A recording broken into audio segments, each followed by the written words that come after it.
It's the Stephanie Miller Show. So I wanna say thank you, 'cause it makes me that much stronger. Makes me work a little bit harder. Makes me that much wiser. Thanks for making me a fighter. For this is Trump's America. We were told over and over again that the problem in this country is that government only exists to the benefit of the entitled DEI mooching class. But the reality seems to be that their version of meritocracy only rewards legacy, fealty, and access, leaving the rest of us with the real DEI. Diarrhea everywhere, indefinitely. Good morning to another explosive diarrhea moment in America. Morning. Another explosive diarrhea morning. Hello. Hi. Good morning. It's Cattywampus Thursday. Everybody calm down. We have some of our normals, Carl Frisch, but we also have Malcolm Nance today and then Allison Gill. That's right. Everybody calm down. Dr. Doom tomorrow with our Friday regulars, Glenn Kirshner and John Fugelsang and Frangela. Yeah. I know, right? Yeah. Okay. Things happen. We have to play Jenga with our guests, or Tetris, or whatever you call it. And we are bound to piss someone off. I don't know. Someone on X posted adrenochrome. It's not just for breakfast anymore. This is now based on the myth that Chris Lavoie said he frequently lifts cars off babies. Yeah. And then I said only so you could eat them for the protein. And then you said because that thing. Adrenochrome is necessary. It's a necessary nutrient. Yes. Mm-hmm. So I'm sure that went all around the right wing sphere. Okay. Oh my! Welcome to the my baby eating goal. liberal show. Good morning. That's my goal, to be mentioned by Tony Perkins. No mother blood, no. Chris, not that who Tony said Perkins. Free and fair elections are in the Constitution? The never-ending pasta bar is not. Who said that? That would be me. That's you. The That's never-ending you. pasta pass. You're just becoming wildly famous on. It's the never-ending pasta pass. Right. It costs $100. Right. Correct. Okay. All right, and then I started. IDs should not cost anything. No. I started another storm over Sophie Cunningham. Okay, let me just say. I've never been to a WNBA game. I've never watched a minute of it. You saw a picture of her and thought she was hot. Yes, that's the all only that thing. Really a crush. If you're paying attention, I have a beautiful girlfriend. Also, she is 29 and straight. But there's like these reels come up on my Instagram, and I'm like, oh, what a cute friendship with Caitlin Clark, and what amazing athletes they are. And you know me, I'm all about the girl power. And you're all about the looks too. Listen, we mean a little bit. Come Sam, on. There's not necessarily a deep end in this pool, but my point is, she's hot. What's your barometer for dating women? Oh, they have to look like they could have starred in an Aaron Spelling production in the 1970s, 80s, 90s, 80s, whatever. Okay. Mm-hmm. Like Melrose Place. Like Heather Locklear would be your type, right? Okay. So, anyway, she got a title of MAGA Barbie. Peak Raider says Sophie Cunningham is not MAGA. In fact, she was so offended by being branded that way that she put out a statement refuting it and saying she's a political moderate. Also, boner killer. MAGA is trying to appropriate her and Clark because they're straight, white, Midwestern girls. Okay, however, they've latched on to something. She did come out against trans girls in sports, and so that killed what was left of my lady boner anyway. Just besides the fact that she's 29 and straight and I have a girlfriend. But I just saying, oh, she's hot, and they're amazing athletes. And I like how she defends her Caitlin Clark, and I don't know, I don't watch any of it. You know what? Let's go back to the Middle East, shall we? Because oh God! All right, you know what? I'm just going to go right to my love because I need it today. I'll get Michael to all my Blue hate Sky, stuff later. Pardon me? Did Michael and Blue Sky? No. This is we want to say thank you to Cookie Parker from Organizing Forward, who e-blasted this to her millions and millions of Democrats. She's need a little humor with your politics. The Stephanie Miller Show. I start each morning listening to the Stephanie Miller Show because in a media landscape that often feels like doom scrolling with a microphone, Stephanie offers something rare, politics you can actually enjoy. Every weekday morning, she and her sexy liberal crew, that's you two. Oh. That's y'all. Okay. You too, Lonnie, obviously. Yeah. Cut through the noise with sharp wit, unapologetic progressive commentary, and just enough absurdity to remind you that laughing at the chaos is still allowed. It's the news, minus the dread, smart takes on the day's headlines, wrapped in genuinely funny banter that makes your morning feel less like bracing for bad news and more like catching up with friends who get it. If you need your politics served with comedy and sanity in equal measure, Stephanie Miller's morning show is appointment listening. Go to stephaniemiller.com to find out where you can listen. Thank you, people with exquisite taste in both broads and broadcasting. We appreciate you here at the Stephanie Miller Show. All right. Now back to everyone that hates me. Okay. Which is everyone. No, I've sussed out a couple. I have a Steph-Ed army that has defended me from various things that some guy said one time that I had on one time, but he said that somewhere else, but I'm responsible for that because, Did they defend you from Cecile? So it has been determined, I think, that Cecile is a bot. I think so. Might have started all this. Yes. Okay. When do you wake up, y'all? Chris, Sam, do you wake up and go... Sam wakes up in a pool of sweat. That's because he doesn't have air conditioning. I really do. Awaiting the onset of explosive diarrhea. Well, yeah. Diarrhea lettuce. Do you think, can he get more awful? And then what I will advise you is never underestimate his ability to be awful and to be a huge, huge liar. So he's on his way to Dover. The Americans he killed in his stupid, unnecessary war of ego. Pardon me? For the dignified transfer.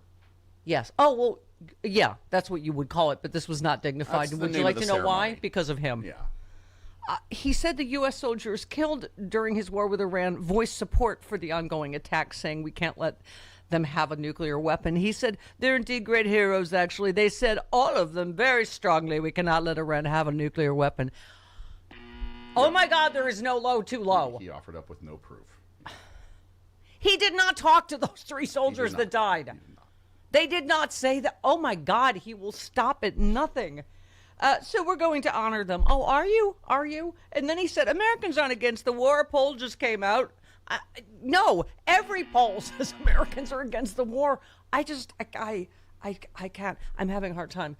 I just like getting my mind around. It's just, okay.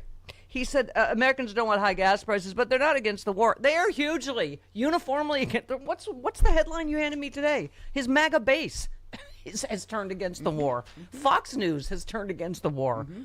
Oh, my God. Did you see what he said about one of the families at the dignified transfer?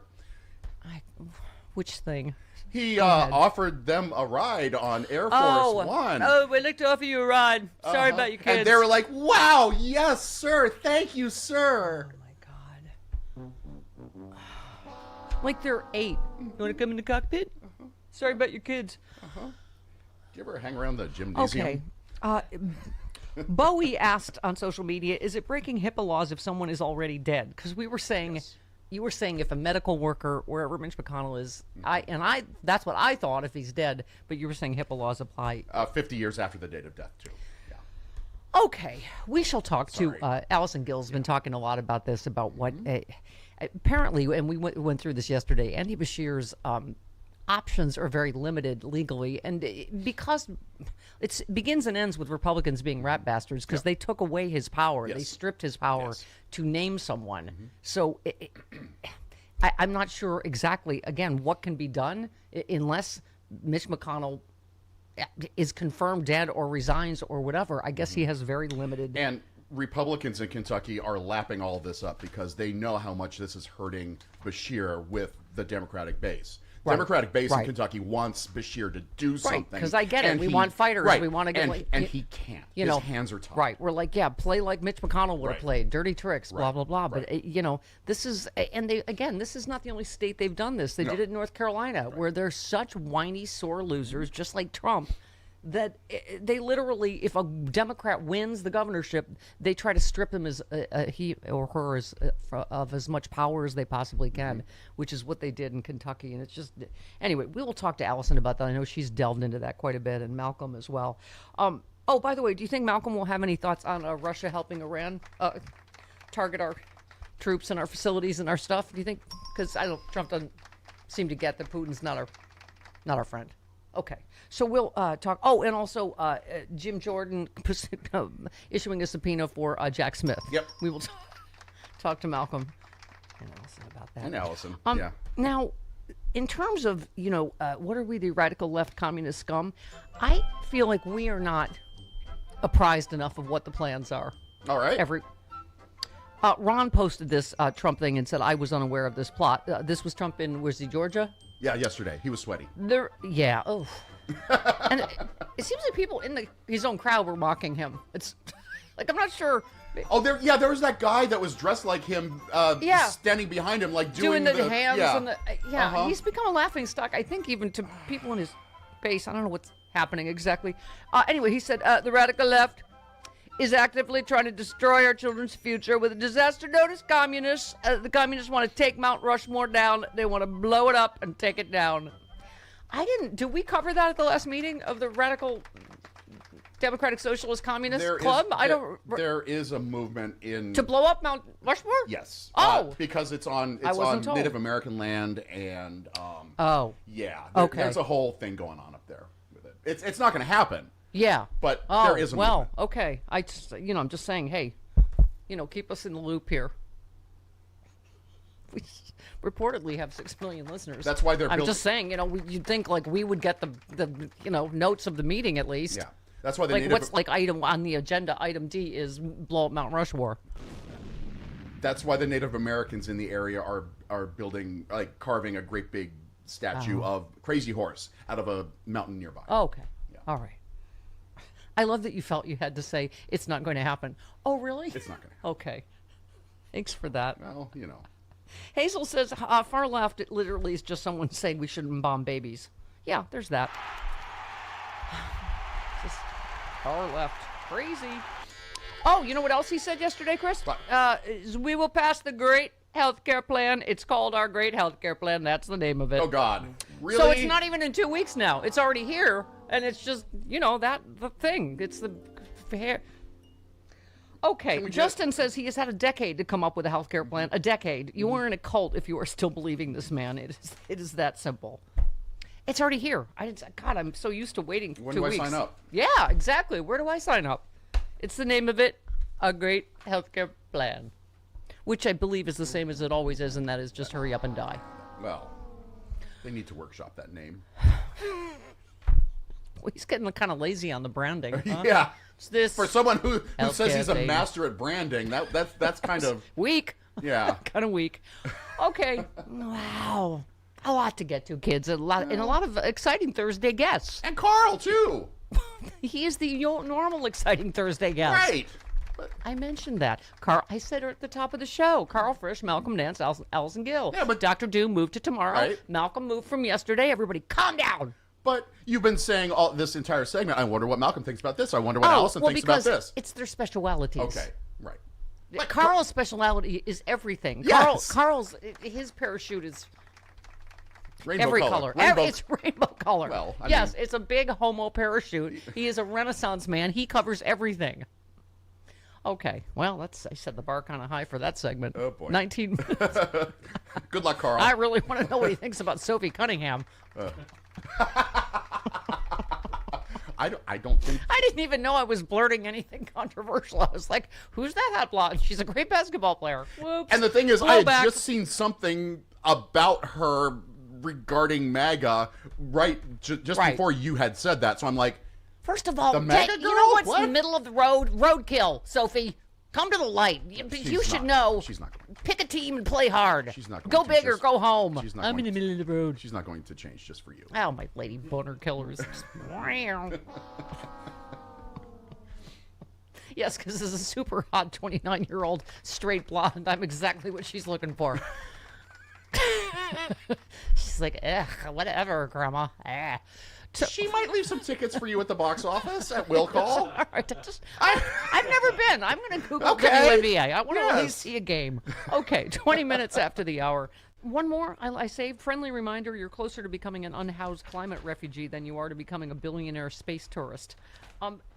Carlos, it has been the issue like forever, but that we will deal with again in the midterms is people voting against their self-interests. Yes. I mean, you have to ask, is it bad enough this time? Is everything expensive enough that people finally, Basically, what the Republicans are saying is that we can't fix this for you, but look what's coming for you, dark brown people. We can't help you with your situation at all, but guess what? If we let those brown people in, it's going to be worse. Yeah. Really? Why don't you guys have policy? That fears always work. Lee Atwater knew that. Yeah. And this is Lee Atwater times 7 to the exponential power of 25. Guy Fawkes said if Viktor Orban was in power for 16 years. It took an 80% voter turnout to oust him from power. This post is not about Hungary. Yep. I mean, Yep. it's like we've been having this discussion forever. What will get the other half of America to wake up and get off their couch and vote? I mean, What is half the of dividing America line? doesn't vote. Huh? What is that line in the sand that gets them to go, does he have to like literally like eat a baby's intestines live on the White House lawn for them to go, I'm beginning to think Trump is not really stable. No, the baby wanted me to eat the intestines. He said, you gotta save me. I have it very painful.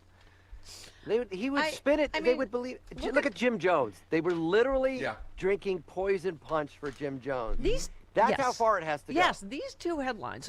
So Trump's White House's plain maxing post on X has critics cringing. They shared a photo of Trump on this is the bribe jet with the word plain maxing. We're paying for that. That's taxpayer money again. And some Mason said this is what you're tweeting about as we lose more U.S. soldiers in Trump's failed war in Iran for Israel. And then the other headline is 1.5 million children have lost food aid since last July. Thank you, Elon. That's, by the way, we talked about the primaries in Arizona. Arizona is has seen the sharpest decline. Are they going to keep voting for these Trump MAGA, election denying lunatics in Arizona? Those Trump people are winning the primaries, but they've been losing the generals quite a bit. Right. More than 4 million people nationwide were dropped from SNAP in this last year. And that means, 1.5 million children. Chris and I talked about, they just cut funding for AIDS. I mean, by the way, and just Green Colorado posted, just finished this podcast that interviewed a gay man living in LA in the 80s. One quote that stood out: if you were gay and had a guest room in the 80s in LA, someone died in it. The horror of the AIDS epidemic is something I will never comprehend. Even if you survived, you were left permanently scarred. I mean, there is not Thanks, a person, Ronald Reagan. Yeah, but there's not a person that all of these cuts and just horrific policies haven't impacted, Carlos. Yeah, they're seeing it coming. The failure of the Republicans is such that they really have to double down on all of their performative fear-mongering, all of their posturing, all of their fights at the White House, all of their 250-year celebrations with faded ex-rock stars. That's all they can do. There's no policy coming from the Republicans. They spend most of their time defending horrible policy choices by a deranged lunatic. Right.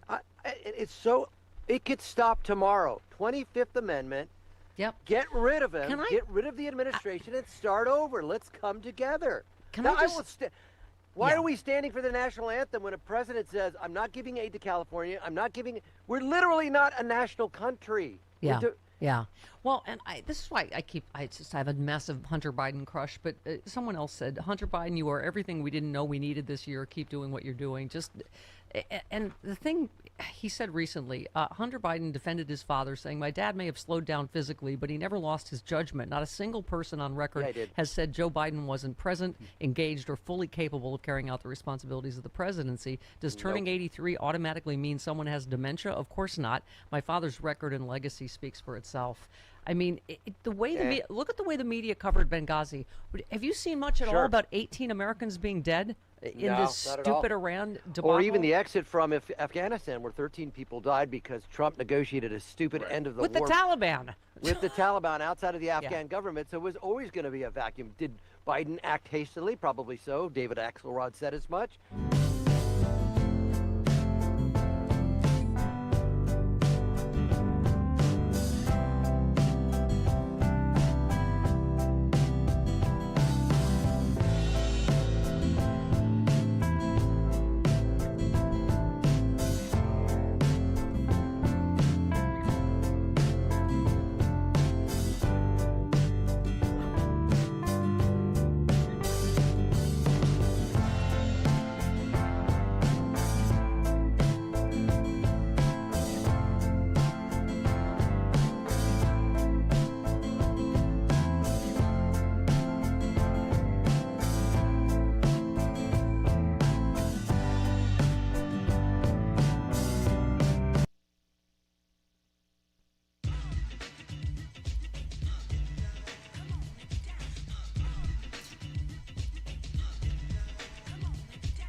Stephanie Miller.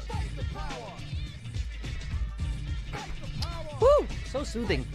Ah, get up if you're not up now. Time to get up. It is the Stephanie Miller Show. Carl, first coming up bottom of the hour. This is the Aaron Rupar with a roundup of Trump's whatever that was in Georgia. A very moist Trump just struggled his way through a rally in Georgia that kicked off by teasing an illegal third term, wound down by railing against the communists who he says are trying to blow up Mount Rushmore. His speech included references to Pinky Herman, the Hormuz Street, and Marxist Proxio. He's never heard of Pee Wee Herman in his life. Richard writes, my God, I can't believe we have a Muslim mayor after 9/11. Trump, I just signed a deal letting the nation that funded 9/11 enrich uranium. Except he's saying what now? That Saudi Arabia has to recognize he's Israel? added a new clause this morning. Yeah, Saudi Arabia now must, they got to recognize Israel now. Yeah, that's going to happen right after I marry Sophie Cunningham. Okay. Who I don't want anymore anyway. Because, okay, Karen in Chicago. Hello, Karen. Hi, good morning. It is so appropriate, isn't it, that Mitch McConnell, that if he's brain dead or dead, that it's him that is, holding up all of the, whether he's, proof of life. I mean, it's just, I can't believe we're here, Stephanie. I know. It's Someone said, they said, you know whatever, what? It's actually really easy to prove you're alive. Yeah. It's really not hard. Yes. Here, so Rand Paul, his colleague, has had no direct contact with him. I don't know. I would love to know from Allison, what is it? What is the mechanism when we find out that this man was brain dead or dead for all of this time? Yep. What is the mechanism to holding this party accountable? Yeah. Because this is insanity. I don't know. They are just completely shameless. And where are the Republicans? Where are the never Trump Republicans? What's his name? Senator Football McDumb. What's his name? Tommy Tuberville. I mean, this whole party is so craven, Karen. He at least came out and said, "Yeah, this is bad. We need to hear." But it's like we need his vote. Yeah. It's like they don't. He's like, we need a little video or something because we need his vote. Selfishly, yeah. I mean, if that's one way of getting proof of life, then I guess we'll take it. Yeah. Well, don't talk to us about being disrespectful about McDonnell or whoever. No, I think it is absolutely in our right, because everything that they do, I know that we say, like, well, we're not Maine voters, we're not the, voters in these different states, but look, we look at, people like Kirsten Sinema, we look at people like Joe Manchin or Fetterman or whatever, and everything that they do affects all of us. Yeah. Yeah. And so, I mean, we're basically at a complete standstill legislatively. Right. At this point, without knowing where this guy is. Where is Mitch? Is he alive? Is he dead? I mean, I think he's either dead or brain dead, for sure. Because otherwise, why isn't he calling into Fox News? Yeah. Right? Well, yeah, exactly. And so I guess if you can't, health workers can't, it falls to reporters, right? Somehow. It's a pretty big scandal. 29 minutes after the hour. Carl Frisch next.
you, Fox News. You are the biggest jokes in the country. Your whole existence is to poison the minds of boomers and make them think up is down and left is right and right is left, right? Like, your whole existence is pathetic. Propaganda is riding for a fat, pedophile, war criminal, rapist, con man, terrorist. None of you people who work at Fox News should be able to sleep at night. Wow. It's just my one dream is that Kyle Kalinske just opens up a little bit. Yeah. Just, you know, speaks his mind. Break down those walls. Doesn't hold back. Right. Yeah. Okay. Let's talk to our friend. Carl. Carl Frisch. Let's talk to our fancy Fairfax County School Board friend, shall we? CarlFrisch.com. Wow. Writing. Okay.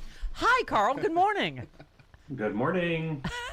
Good morning. Good morning. Where would you like to start? I don't even. Oh, by the way, people on here's the social media game. What name change will Taylor Farms use in their corporate rebrand? Oh yeah.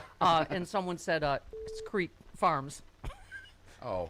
Because of the TV show. TV show. Okay. Yeah. All right. So the entire administration is kind of just an explosive diarrhea at this point, isn't it? It's. I just was saying, I never think I can be shocked. But him saying, oh, the troops told me, the troops that just died. Oh, they all told me they're all for this war. I'm like, oh my God, right? Yeah. I find it hard to believe that the troops are that far off from the American people on this war. Right. And, you know, what did we say a couple weeks ago when the ceasefire was announced? That we'd be back having this conversation at some point very soon. Yeah. Because if there's anything this person being the president, can't plan for better than going into a conflict like this, it's how to get out of it and how to stay out of it. And I don't think there's any hope of a ceasefire anytime soon. Do you think Donald Trump knows what a primary is? Did you see his post? MAGA candidates won everything last night in Arizona. Complete sweep. I won Arizona 18 months ago. Democrats are dumbfounded after decades. Arizona is becoming a Republican state. Congratulations to all.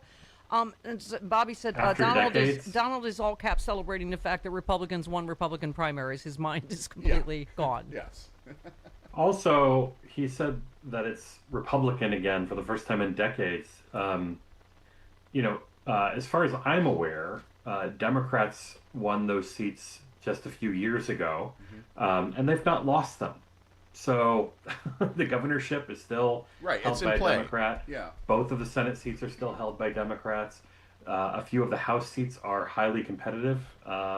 In fact, in one of the swingingest House seats there, the Republican lost one of the primaries for governor, and now that's an open seat, which probably makes it more likely to flip for the Democrats. So It is not a good night for Republicans in Arizona, regardless of, I think maybe he was on his phone and he clicked the tab to look at Republican primary results, and he probably thought, Democrats won't even run for office anymore in Arizona. Yeah. He doesn't know how it works. Okay. Yes, Gregory says Republicans wanted all the power, cheated to get all the power, have all the power, and now blame their unbelievably poor performance in power on the previous administration. It's pathetic. How many times did Hegseth say Biden? I mean, it's obviously, if you're looking at any poll, pretty much, Carl, none of this is playing. At all. But realize, though, that they're not... So they're kind of like backed into a corner of their own choosing. Because in order for them to try and salvage the elections, they're trying two things. One is to rig the game to get to the end, right? So that's where all of these attempted changes in the electoral system are coming in. And two, they have to keep their base ginned up as much as possible. That's really hard when the base is hurting because of your policies. And so what they try to do is they try to talk about things that they know scare people. Because if they can't get you motivated to vote based on things they've done for you, because they've not done anything for you, other than make your life more difficult, then they're going to try and scare you into voting. And I don't think anybody's going to be scared into voting for Trump because they talk about Joe Biden more than they talk about making life more affordable for everyday people. And it seems to me, Carl, he just keeps doubling and tripling and quadrupling down on really bad, disastrous ideas like tariffs, like the Iran war. The U.S. Trade Representative signaled another round of Trump's tariffs is on the way. He said the proposed 301 tariffs on 60 countries would cover about 99% of our trade. I mean, it's just this knee-jerk, like Canada had a fire, we're going to tariff them.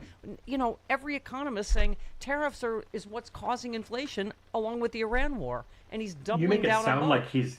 You make it sound like he's hearing about any of those economists. He's not reading any of the coverage about what they have to say. He's not getting opinions that counter himself. So as far as Trump is concerned, he is the only economist he needs to listen to. Harry Truman used to say he wished he had a one-armed economist, because they always say on the one hand and on the other hand, right? Yeah. Donald Trump, he is his own economist, and both hands are bruised. Yeah.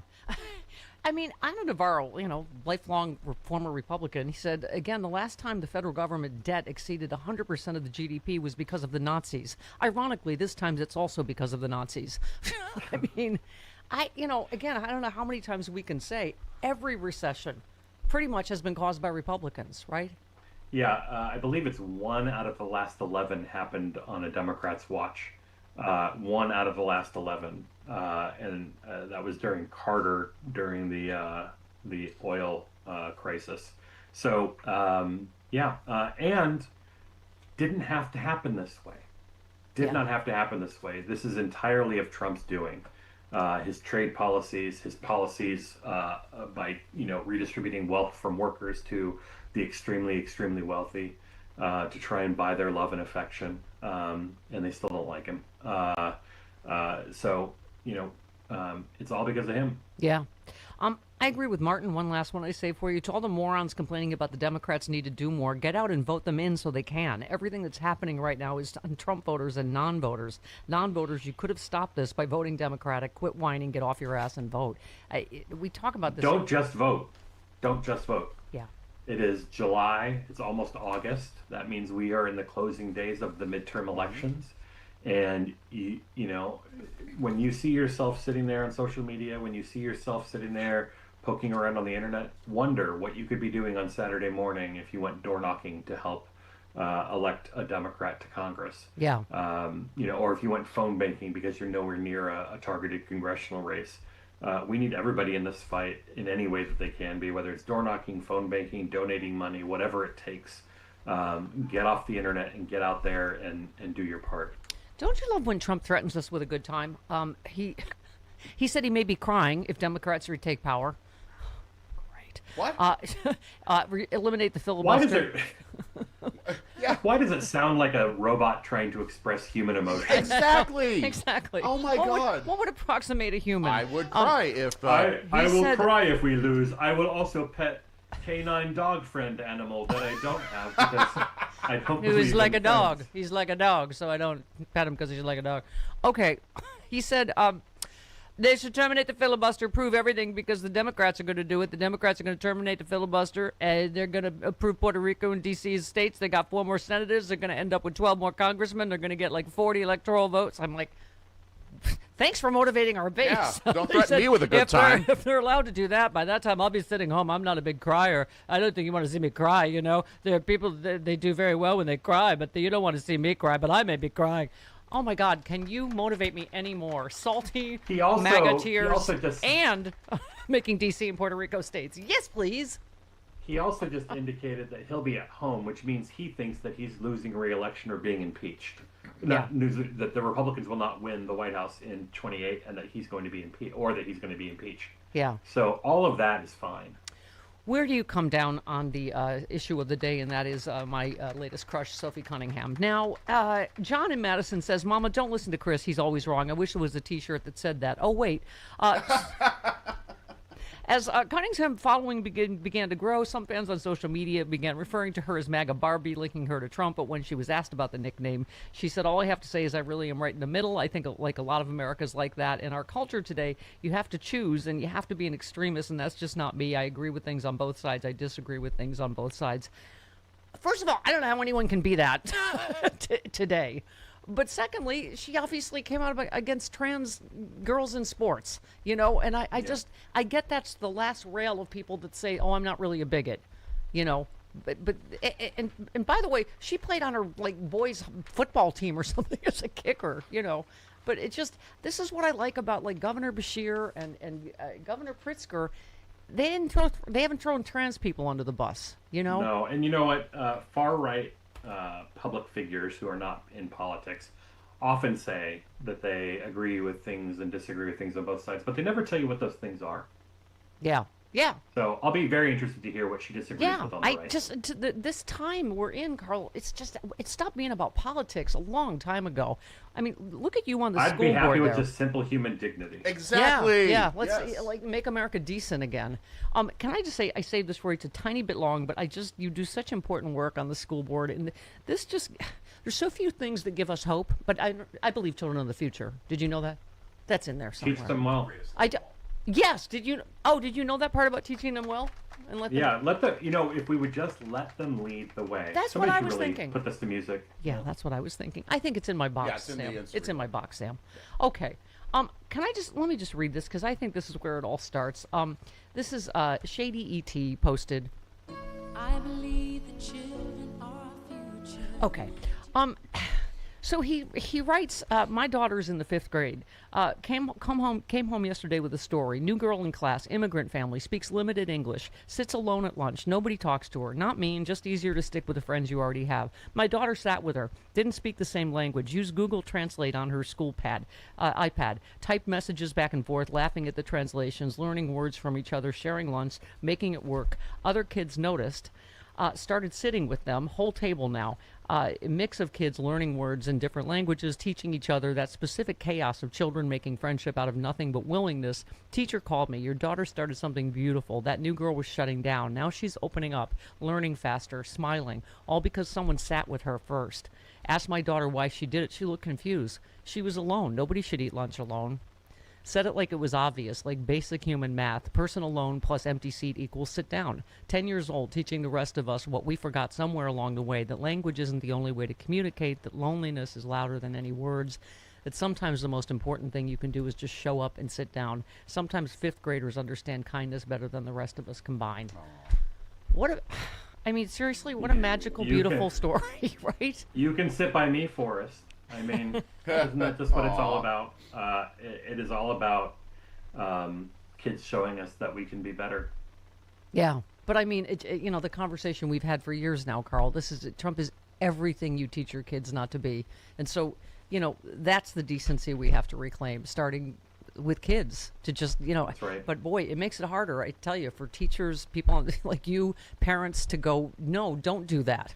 Don't act like the president, act exactly the opposite, right? I mean, it's literally what we learned in the 80s. Be kind, rewind. Exactly. Be kind to people and rewind our public behavior to the way it was before all of this. Yeah. It's the blockbuster rule. Yes. Let's hope we can get back to the blockbuster rule. Yeah. We love you, Carl Frisch. Thank you. Love you too. MOOCsforcarl.com to support all of that goodness. See you in October at Sexy Liberal. That's right. Yay! Yay! October 24th, sexyliberal.com. Yes. All right. 47 minutes after the hour. You could give the time slot to Hunter Biden. I just don't think the sound will be good. Good morning, sir. Good morning. How are you? Yeah, I'd agree with you as everything you've said on social media as usual. I think Chris and I have an equal crush on you, so I don't. Not as much as Jenny, our caller. Jenny in Baltimore. Yeah, I heard about that. I heard about that. That's horrifying. So, yeah. Listen, I just want everybody to know Stephanie Miller called into her own show. I don't believe that was a real person. So. And she didn't deny it. Look at her. She's blushing. We've got an entire nation committing sexual harassment against Mike Nellis on a daily basis. That's right. Now. I couldn't be prouder of you. You said Trump says he's going to solve the Canadian wildfires impacting our air quality with tariffs. He really is a damn moron. You just every day is a new embarrassment, whether it's the World Cup, right, or right. This, right? When he said he was going to tariff Canada for the wildfires yesterday morning, I laughed because I was like, that's a funny joke. I was like, haha, and I'm too stupid to understand the level of stupidity we're dealing with inside this White House. Everything that they do is just so ridiculous. I don't know if you saw the Daily Beast has a new report out this morning. Taylor Farms, which is, was responsible, they said, for the massive explosive diarrhea outbreak we have in the country right now. Then they walked it back. Turns out they only walked it back after they went and met with the White House and gave them a bunch of money. So they sold that to them to save Taylor Farms. It's just everything is dumb and corrupt and disgusting. Yeah, and nobody, Mike, I mean, this is a problem we keep talking about, Chris and I, that we're going to have to deal with for a long time. No one trusts anything that anybody in the government says. And that's going to be a job for Democrats, isn't it? Well, and why would you trust anything that the government says? Like, your patriotic duty, especially in this administration, but certainly just over the last, I don't know, 40, 50 years since Vietnam for sure, has been to question what your government tells you, because they lied about the Vietnam War, they lied about Watergate, they lied about Iran-Contra. Bill Clinton lied about Monica Lewinsky. Like, let's just be honest about that for a second. They lied about the Wall Street financial crisis. There's been no accountability for anybody really at any level for decades now. Bringing gravity and accountability back to this class of people, which includes politicians, Wall Street brokers, big corporate donors, billionaires, trillionaires like Elon Musk. It's the number one thing we have to do, because it's the root of all of the problems in the country. Yeah. And Mike, funny you bring up Vietnam, because you were all over this on social media. Here we are again. They're lying about the number of casualties. They're lying about the cost of the war. Pentagon denies New York Times report it's concealing military injuries. But you said beyond the obvious, the worst part of 2 more service members being killed, well, it's actually 3 as we know now, is that Trump and his neocon allies are getting exactly what they want. They want this death. They want this violence, because to them it justifies the illegal war they're profiting from. Trump said it out loud. We're doing great. We're making a lot. Defense contractors making a lot of money. I mean, you had a Fox general, where's this one, say he predicts the Iran war could last 20 years. I mean, this is, he said, I do expect we're going to be there a long time. Operation Northern and Southern Watch went on for almost 20 years, I think. So this is going to be something similar. We're going to have to stay there. Oh, my God, how many times have we heard this, right? Right. Well, first of all, they keep telling us that we're broke. There's no money to do anything that might help actually improve your life, but there's a never-ending pile of cash for defense contractors to create more bombs to blow things up halfway around the world. I feel bad for the people of Iran. I have zero sympathy for the government. The government is tyrannical. I'd be happy if they fell, but I don't think that's our job in here. And I think the thing that makes me the most angry about this is, frankly, the same thing that made me mad during the Bush administration, is that they treat our U.S. service men and women, who are braver than I am, because I'm not going to serve overseas. I didn't want to do that when I was 18. They treat them like they're just numbers on a sheet of paper. These decisions should haunt you for the rest of your lives, even if they're the right decisions, okay? If you read about Lincoln and Grant in the Civil War, every decision that they made haunted them to keep the nation together for how much death and destruction that there was. Donald Trump sleeps just fine at night. I mean, he doesn't sleep, let's be honest about that, but that's for different reasons. But like, it's not bugging Pete Hegseth. They want to play toy soldier. They want to play military commander on TV. They want to seem big and tough and strong, and they're making a ton of money for themselves and for their families and for their corporate donors. Everything about this is just disgusting. I feel awful for, what is it? I forget the total number now. Is it 18 confirmed, right? 17, I'm not sure. But 17 Mike, or 18. I feel bad. Those families will never be made whole again. There's nothing you can do to make that right. And you're absolutely right that, which many presidents have said that's should be our number one promise to our troops, is to never send them into harm's way unless it's absolutely necessary. This was completely unnecessary.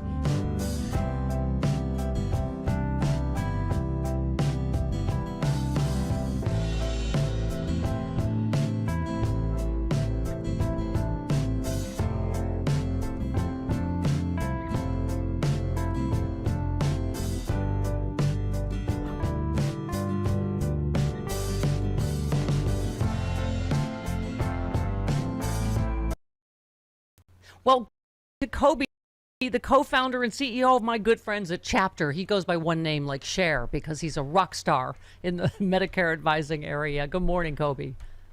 Good morning. Thanks for having me. I have to tell you, I usually lie about my age, but I am navigating the Medicare maze. And Ari, my Chapter advisor, has been fantastic. Talk a little bit about what Chapter is and how you developed it. Yeah, and thank you for having me. Chapter is a Medicare navigation platform that ensures that seniors get the right Medicare plan for their needs. And importantly, we're not just about signing people up for a plan at the beginning. We're really trying to be there for their entire Medicare journey so that people can save money on prescriptions, find doctors who are in network, appeal bills and claims, and really provide this overall platform to help people navigate what is just such a complex part of their lives. It really is. And also, to your point, stuff changes. Like your own health changes, your medications, Medicare plans change all the time. So, and we should understand this. Oh, Oh, looky here. What? Markets tumble as oil prices surge past $100 a barrel. Yeah. Everything is Everything awful. is awful. Everything's awful. And we still have exploding ass lettuce, of course. Yep, there you go. Everything. Go ahead, crank it. Yeah. Oh, it's fantastic. Stephanie Miller. Everything, everything, everything, everything, everything, everything, everything, everything, everything, everything is awful. Yep, awful. Terrible, terrible, terrible. Oh, Kosher Hot Dog posted expensive stuff that's worth it. Universal health care, testing lettuce so it doesn't make you your pants, and a good vitamin C serum. Yes, I recommend Vibrance. Yeah. But it's not expensive. It's actually it's one fantastically affordable. Okay. Get rid of all the other bottles on your vanity. Yeah, we can. They can't even fulfill a governmental promise. Please just don't make us our pants on a daily basis. Not just because we have to do what the president does every day, which is basically his pants, and also the bed politically and economically. Noel Castler's the one who apprised us of that. Yes, yes, oh yes, we've known for quite some time. Okay, Governor Gavin Newsom from the great state of California. Donald Trump's going to do everything to try to steal this election. He's socializing all of this to normalize all of this. He doesn't believe in fair and free elections. He believes only in competitive authoritarianism. He wants to have an election, but he wants the election that Putin has. He wants to pick and choose who votes. This is pathetic. And anyone is defending the ramblings of this madness, this madman on this topic. Just all the money that Hegseth just asked for this week. Yeah. Robert said, that's really the point here. What could have been done with that money to improve the lives of Americans is astonishing. This is completely a knee-jerk misjudgment on Trump's part that will go down in history as one of the country's most catastrophic political and military failures. And no end in sight. Yeah, Steve in Chicago. Hello, Steve. Hello. I have a plan for Governor Beshear. Okay. Okay. He should announce, I just spoke to Mitch McConnell on the phone, and he said that he's resigning as senator. So I'm going to go ahead and call a special election. Yeah, make him prove he's not dead. I'm for all of the above. I honestly don't know. Like you were saying, Chris, like what legally he can actually do. But it really is astounding we're in this position. Can you declare someone dead if you're not sure if they are? Yeah. Or just say a bunch of stuff he said. Make him deny it. Let's start writing some stuff. Right. Okay. Gus in LA. Hey, Gus. Gus. Good morning, everybody. Hi. I just wanted to make a quick comment about the Dodgers visiting the White House and the fact that I'm disgusted. And apparently the coach, Dave Roberts, made some kind of excuse, like his dad was a Marine. My dad was a Marine too, and that, if anything, it should give you the opposite. It should give you the power to stand up for those who can't, to make sure that the weakest among your team is the ones that are supported. I can't tell people what to do, but I'm calling my cable company today and ending my relationship with them because the Dodgers are... you know what it is? It's just cowardly. You're not the first person that said that. Gus, it's just more normalizing, this president and this presidency. I mean, I just, and saying, somebody I served or somebody served. How are you these parents of these fallen soldiers and are not completely furious at Trump saying, all these soldiers said they love the war and that Iran can't have a nuke? Just seriously. And then Trump saying, they were okay with me because they got a free plane ride. Oh, my God. Okay, Senator John Ossoff continuing to just knock it out of the park. Here he is. I think that the culture of this administration is that arrogance and deceit are virtues. People have heard from day one the administration claiming that the war was just about won, just a few days longer, declarations of victory, the objectives constantly a moving target. And meanwhile, we see that hundreds of Americans have been wounded, more Americans are being killed, and folks across the country are paying the economic price. Yeah, and by the way, we've seen this play before with Iraq. The whole, play that Pete Hegseth tried to run, that you're against the troops if you're against this illegal, unnecessary war that's killing them. And no one's buying it anymore. Nope. Malcolm Nance coming up.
Well, found friends at Chapter. He goes by one name like Cher because he's a rock star in the Medicare advising area. Good morning, Kobe. Good morning. Thanks for having me. I have to tell you, I usually lie about my age, but I am navigating the Medicare maze. And Ari, my Chapter advisor, has been fantastic. Talk a little bit about what Chapter is and how you developed it. Yeah, and thank you for having me. Chapter is a Medicare navigation platform that ensures that seniors get the right Medicare plan for their needs. And importantly, we're not just about signing people up for a plan at the beginning. We're really trying to be there for their entire Medicare journey so that people can save money on prescriptions, find doctors who are in network, appeal bills and claims, and really provide this overall platform to help people navigate what is just such a complex part of their lives. It really is. And also, to your point, stuff changes. Like your own health changes, your medications, Medicare plans change all the time. So, and we should understand this is an absolutely free service. 20 independent Medicare advisor means they're not paid to steer you to one plan or another, right? That's right. It's free. There's no obligation. We don't charge for our services. We don't charge for anything we do. We do earn revenue from insurance carriers. But unlike every other Medicare advisor, and really why I started the company, is we've built a new model that allows us to be unbiased. So we look at every single Medicare option, and we recommend the plan that's right for each person, whether or not Chapter earns any money. The big lie on my show is that I'm 44 years old, so I'm just going to disavow this whole conversation and say that I'm just doing a practice run 20 years early just so that I know what to do. But yeah. The word from this mouth is call Chapter 681-329-3164. I can't recommend it highly enough, or go to askchapter.org/Miller today and get the help that you need, right? Get a plan. Well, we welcome Elijah McGrain. Did I say that right? Of Native Path, my favorite supplement. Good morning, Elijah. Good morning. It's a pleasure to be here. I have to tell you, I have my Native Path in my coffee. I put 1 scoop in every morning. Talk first of all, just in general, why collagen is so important. I know it's the most abundant protein in our body, but I lie about my age, just so you know. But your supply drops as you age. So tell us why it's so popular now and so important. Collagen is in our minds almost a foundational part of the diet, right? And it's something 100 years ago that was much more common to get in the diet because our diet was much more broad. We had we had a lot of stocks and soups, and it was easier to get collagen. Whereas now, with kind of that ultra processed landscape, it's much more difficult. And collagen is really, like you said, it's one of the most abundant proteins in your body, and it's really kind of a building block for joints, skin, even the lining of your stomach, of your gut. Yeah. And after about between 30 and 40, the collagen content in your body actually starts to drop. So, and the only way your body doesn't synthesize enough of it to kind of keep up with that loss. So one of the best ways to get that is through supplementation. I accidentally ran out once, and I'm telling you, I hike every day. I bike, maybe 40, 50 miles a week. I could feel the difference. So I used to take separate pills for everything, hair, skin, nails, all those really expensive supplements. But of course, so this one has everything in there, right? We have, people that have told us they can see their hair and their skin, their, their nails growing faster. Let me also say this is a great deal for the best quality stuff. Right now, you can get a special bundle deal at a fraction of the retail price and free shipping. The offer only available at getnativepath.com/Stephanie for the best collagen. Elijah, thank you so much. Such great information.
It's the Stephanie Miller Show. So I wanna say thank you, 'cause it makes me that much stronger, makes me work a little bit harder, makes me that much wiser. Thanks for making me fighter. Well, guys, now people are talking about this. I saw that most of President Trump's cabinet just launched their own TikTok accounts. Go. Right now, TikTok is like, oh no, are we the new Facebook? Yeah, I'm sure Gen Z will be like, OMG, we will not believe what the Secretary of the Interior, Doug Burgum, just posted. Slay! Scuba! Oh my goodness! Oh, all the Gen Z slang that Bella taught us. But you know what? Yeah, Bella was our Gen Z.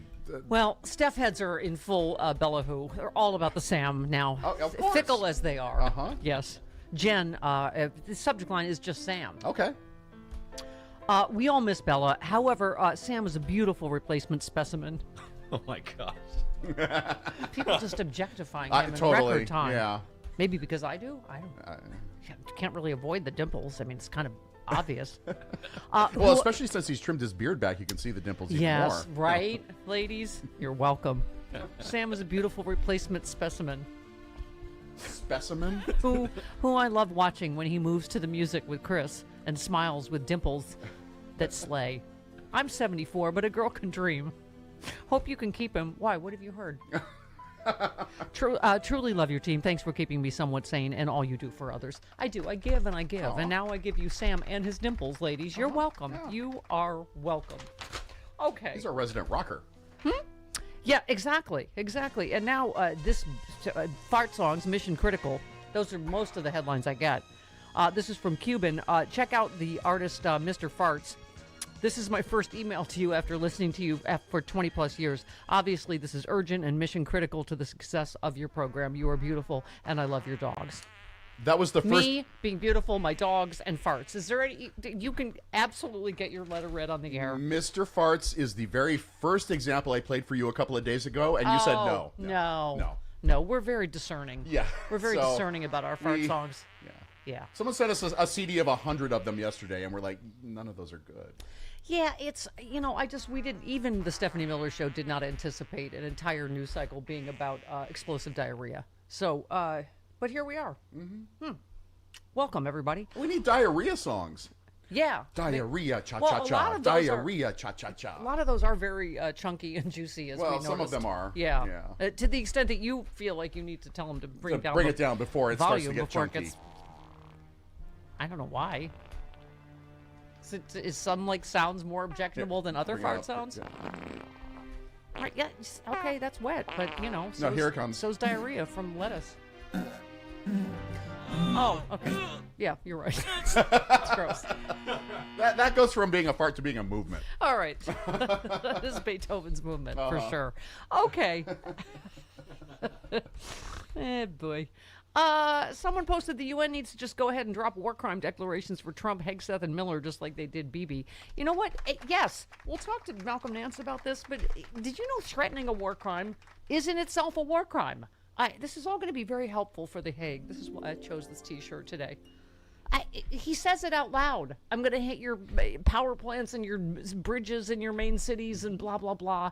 And first of all, nobody takes him seriously at all. Who's going to hold him to account? We're not a signatory to the International Criminal Court.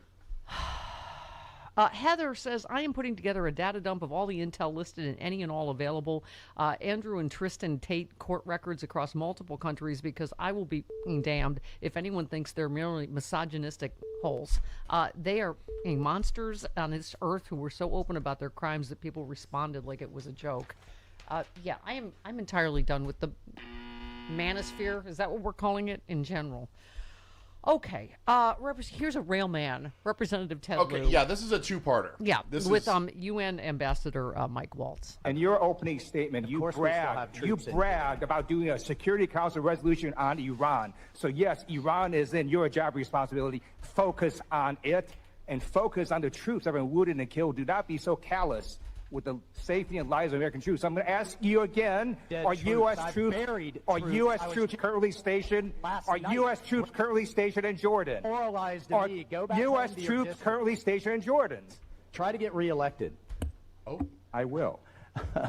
You should try. November is coming for you and this administration. Are U.S. troops stationed in Jordan? It's not even a trick question. Are they? Of course they are. Okay. With a and great if, ally and if that Donald they Trump passed doesn't trust the has proven to be. Jordanians to protect U.S. troops, do you trust them? Who are we going to have protect U.S. troops? They are exposed right now in the Middle East. By the way, can I speak as an Malaysian? He will absolutely be reelected. Ted Lieu is wildly popular and effective. Yeah. Here it is, part 2. You don't even know how many U.S. troops were wounded in this Iran war. Shame on you for not even know basic facts. You are the U.S. ambassador, and you don't even know how many U.S. troops were wounded in the Iran war. You got that wrong. You should be shameful. You don't know basic facts. You should resign. You don't even care about the number of U.S. troops that were wounded. You did not know how many U.S. troops were wounded. You gave false information to Congress. You should be ashamed of yourself for not even knowing how many U.S. troops were wounded in the Iranian war. Wow, wow, wow. Yeah. Good for him. That's what I'm telling you. We're looking for on our side fighters. Yep. No matter where you fall on all these stupid labels, Democrats that are fighting for us and for the, even Rand Paul is, I mean, I guess, like any Paul is white, right, at least once. But he just said the truth about we're worse off than we were before with Iran. He said, I think the Iran war has not been a success. I've been opposed to the Iran war from the beginning. I think by any objective measure, we're worse off than we were before the war. I think most people are mostly upset with how much things cost, when you go to see gas prices, but it's also all across the board. Yeah, we just, it's oil just this morning above $100 a barrel, markets tumbling. He was asked, will there be backlash in November? And Paul said, probably. Well, the only thing at least we have is that our troops will have tiny, tiny balls now, thanks to the testosterone injections.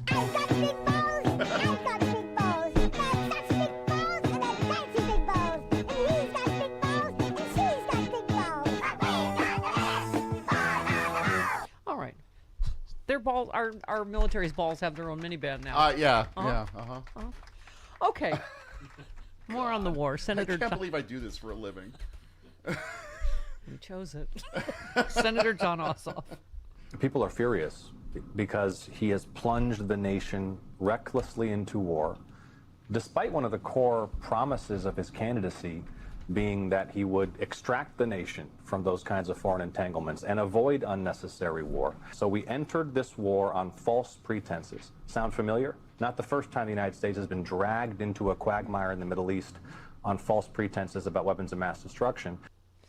Yeah, I don't have no idea anymore whether he is delusional, lying, both, whether he knows which is which, but I mentioned this last hour. He said, Americans aren't against the war. It just came loud and clear in a poll. There is no poll. There is not a single poll. This one, half of Trump's MAGA base thought the Iran war was worth its economic cost in May. Now just a little more than a third do. Yeah. That's a 13-point drop in 2 months.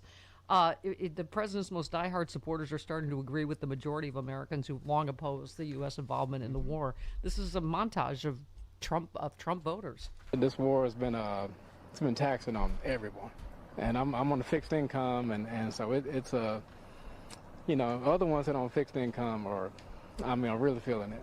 President Trump, you shouldn't have got us in this war and was going to end it fast, soon, and now you're starting all over again. For one thing, it causes me angst, makes me angry. And as I said, I'm very disillusioned. My entire family is disillusioned. And we are and were Trump supporters, but this is, to me, he's drawn a line in the sand, and that's how I feel. That's how we all feel.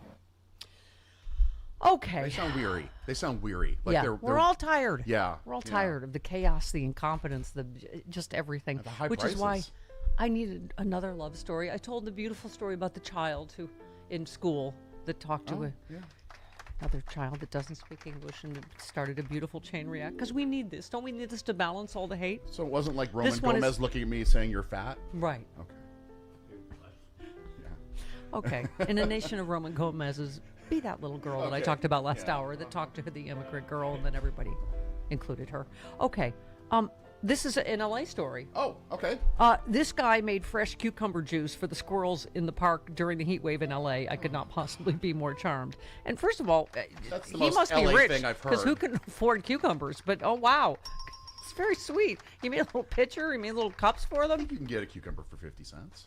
Can you? Yeah. All right. Well. Yeah, you get the fancy Japanese Oh, ones. I thought you were going to make a lesbian No, joke. no. You get the I fancy thought you looked at Japanese me ones. about cucumbers, assuming that I just buy them on the No, on the the, Japanese on the ones daily. are like $7, but you can Okay. get a Okay, regular fine. cucumber for 50 cents. Okay, fine. You'd think I would know that. Well, or are you more of a carrot gal? Shut up. What? Beth and... If I wasn't in a long-distance relationship, I would really resemble that remark. Hi, Beth in Indiana. Hello. Beth in Indiana. Hello. Hello. Beth. Oh. Hello. Hi. Hello. Hi. Go ahead. Hi. I just wanted to correct Chris's comment about the Crazy Horse Memorial in South Dakota. All right. While it was originally approved by one particular Native leader who wanted it to happen, it was kind of like a scandal because for decades and decades, no progress was made on it at all, and they were charging people admission to see it. To see the half-built thing. Even now, keep in mind, Crazy Horse never even wanted a photograph of himself taken, so most Native Americans that I've talked to really don't want any carving done of the sacred Black Hills. Yeah. So just to... Oh, and by the way, Chris, I was raised in Phoenix with Wallace and Ladmo, too. Love Yes. Wallace and Ladmo All right, and Gerald. Beth, please buy a Chris's Wrong t-shirt at StephanieMiller.com to commemorate this daily occurrence. Okay. Christopher, look, it's another opportunity for you to be wrong. What? Who said rake the forest, nuke the hurricane, bleach the virus, solving all the world's problems is a piece of cake when you have no clue what you're talking about? Who said that? Fireman Bill. No, that was a good guess, though. No, Jeff Tiedrich. Oh. My buddy, my pal. Oh, this one I love. Josh said the current Oval Office aesthetic looks like what I thought being rich was supposed to look like way back when I was a 5-year-old watching Scrooge McDuck swim through a room full of gold coins on DuckTales every afternoon. That is it possible? Is it every time I look there's more gold in there? It is. We have a lot to undo. I keep saying that. Oh my God! Someone else had it. Hang. Hold, please. Oh, here it is. This was my other favorite. Because every time I see a picture, I'm like, oh dear God, no. There's more. He's like putting gold on every square inch of that office. Right. Megan said, what in Liberace's meets strip mall wedding venue? Liberace's C word? No, T. It's the T word. You know, it taint this and it taint Oh, that. got it. Okay. Got it, yeah. What in Liberace's meets strip mall wedding venue is going on? It is a visual assault on the senses that has no place outside a developmentally challenged 6-year-old's fever dream of what a princess castle should look like. Saddam Hussein and Colonel Gaddafi just lodged a posthumous complaint with the Tastemakers Guild because he is giving Tin Pot dictator chic a bad name. Oh, God. Just when you thought things couldn't be more embarrassing. There you go. All right. We have Malcolm Nance coming. I know, right? Thursday. Well, Malcolm Nance coming up at the bottom of the hour, and Allison Gill next hour. 19 minutes after the hour. No, they lie about everything. They lie about stupid stuff. Like, if the president of the United States lies about AI doctored images that he posts of himself as Jesus Christ and then looks you dead in the eye and tells you that he thought he was a doctor, you shouldn't trust anything that he says. He's literally the boy who cried wolf. If there was a real problem, we wouldn't believe him because he's lying about other stupid stuff. So it just, again, everything about it is just absolutely disgusting. And again, the New York Times reported yesterday that they've been covering up about 100 injuries. There have been reports from people on the ground that they've been turning away. Like if you're in a facility and you go to get checked on because you think you might have a concussion or you might have hurt your ankle or something like that, they turn you away and tell you to go recover on your own because they don't want to count the numbers. So the numbers are way low. We may not know for years, but I would not be shocked to learn that there have been more fatalities. Doesn't it remind you of COVID? Like, let's keep the people on the ship. Let's keep the numbers down. Like, if we don't count the number of COVID cases, it doesn't exist. I mean, there's an episode of The Simpsons once where Homer runs a red light and he covers his eyes and he goes, "If I don't see it, it's not illegal." Yeah, that's basically exactly. this entire presidency. That's it. Do. Okay. Yeah, this, by the way, the Defense Department called the New York Times report, quote, baseless and malicious in a hostile and defensive response. It accused the paper of, are you ready for it? Being desperate to smear America's military. Here we go again. You hate, like Iraq. Oh, you hate the troops. You don't support the military. If you simply say, and then they said it's disgusting behavior, even for the New York Times. Oh, I see. So it's not disgusting behavior to be in an illegal, unnecessary war and lie about the number of people being killed and injured. But it's disgusting for the New York Times to report it. or attacking Gold Star families, as Donald Trump has done, attacking people who have served, like he attacked John McCain, using a dead soldier's casket from this war just a few weeks ago in a fundraising email. All of that is totally fine. This is not okay. And all of this, like, you hate the troops stuff, it worked briefly for the Republicans in the wake of 9/11 20 years ago. It's not going to work now. And I probably can't curse and use the word I want. So they peed away every bit of goodwill that they had on the military in the wake of 9/11. They've lost it. They're not real patriots. They don't care about the military. They don't care about you or I. I'm begging people, if you're listening to this and you're like, man, I hate that Mike Nellis, I hate Democrats, like whatever, please understand that they hate you and they don't care about you. And we may disagree on issues, but let's build a coalition to kick these people out of office and we get back to fighting about, I don't know, who could play women's volleyball and what type of healthcare system we should have. Yeah. These guys are awful. Get rid of them all. Well, and finally, you said it best here about the service members being killed in illegal war. You said I will ask again for what? What are we accomplishing here? Trump has no plan, no clear mission, and he's getting our sons and daughters killed for his own vanity. And yesterday he said, every time Iran kills an American soldier, they'll pay for that killing many times over. That's the definition of escalation of a ridiculous situation in the first place. How does this end? It doesn't, I guess. And they're smart enough to know to taunt him into a forever war. That's all they have to do is just keep poking him. Yep. And it accomplishes nothing. Like what is the goal of this mission? I don't know. And say what you will about George W. Bush and Don Rumsfeld and Dick Cheney and the rest of them. They at least took the time to lie to us, and they took the time to come up with a compelling reason to go into Iraq. Yep. And they were like, hey, they've got weapons of mass destruction. We're on the verge of a world war. There's a smoking gun, yada, yada, yada. We got to go do it. This is the laziest justification for a war I've ever seen. We're going in because we're removing the regime. They're tyrannical. We're getting rid of them. Now we're negotiating with the regime. They have weapons of mass destruction. No, they don't actually have them. We're taking the uranium. No, we're going to let them keep their uranium. Now we're taking over the Strait of Hormuz. No. We're not doing any of that. It's crap. Yeah. It's just another scheme for Donald Trump to make money for him, his idiot kids, and all of his donors who are manipulating the market. That's all that this is. They don't care about it. That's why when Donald Trump says this is the golden age of America, it is a golden age for him. Yep. Yeah. His portfolio, his net worth is higher. Yours is not. And, Mike, it seems like he's even losing Fox News. So Britt Hume said, I think the president's in kind of a tough spot here in a sense. He promised to keep us out of endless wars or unsatisfactory wars. I don't know what a satisfactory war is, but okay. And now he's in one, and it's not at all clear how it's going to end. I mean, at least they're stating the truth. He ran on no wars. And here we are. And this is the gaslighting, Mike. The headline, White House touts overwhelming popularity of Trump's deal with Iran, which he just declared to be over. I mean, even idiots can see that, like, none of this makes any sense, right? Yeah. The White House boasted about the popularity of Trump's peace deal with Iran, the same deal he declared was over weeks earlier, is citing a new survey from, I don't know where. The White House proudly declared voters overwhelmingly support Iran peace deal. Is this what peace is? I mean, we're in a full-on war, right? They put out fake polling data all the time from, like, Rasmussen, which is a joke.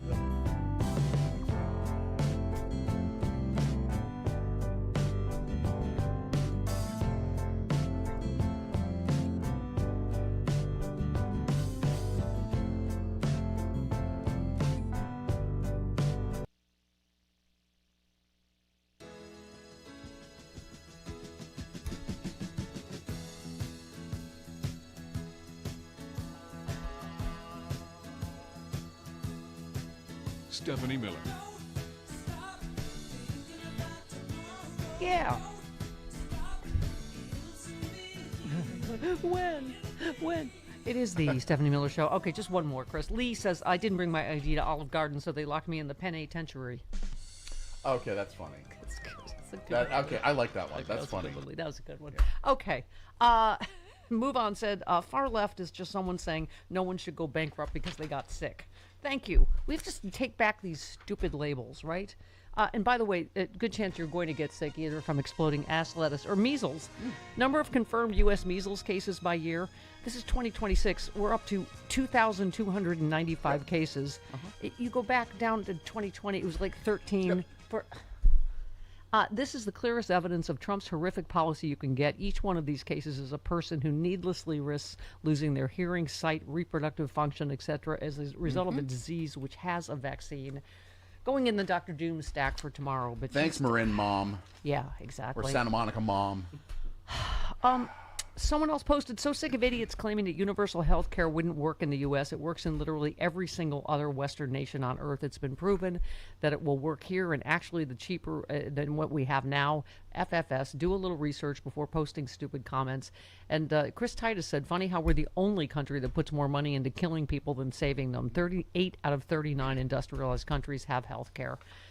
Here's, speaking of labels, Mayor Mandami about socialism. If you think about a lot of what we've come to accept as just the facts of life across our country, a lot of it is also still driven by democratic socialist principles.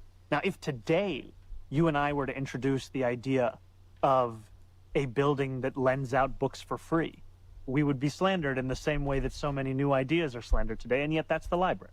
And the same thing with the fire department, the same thing with public schools. Yep, good point. And Paul in Seattle echoes that. Hi, Paul.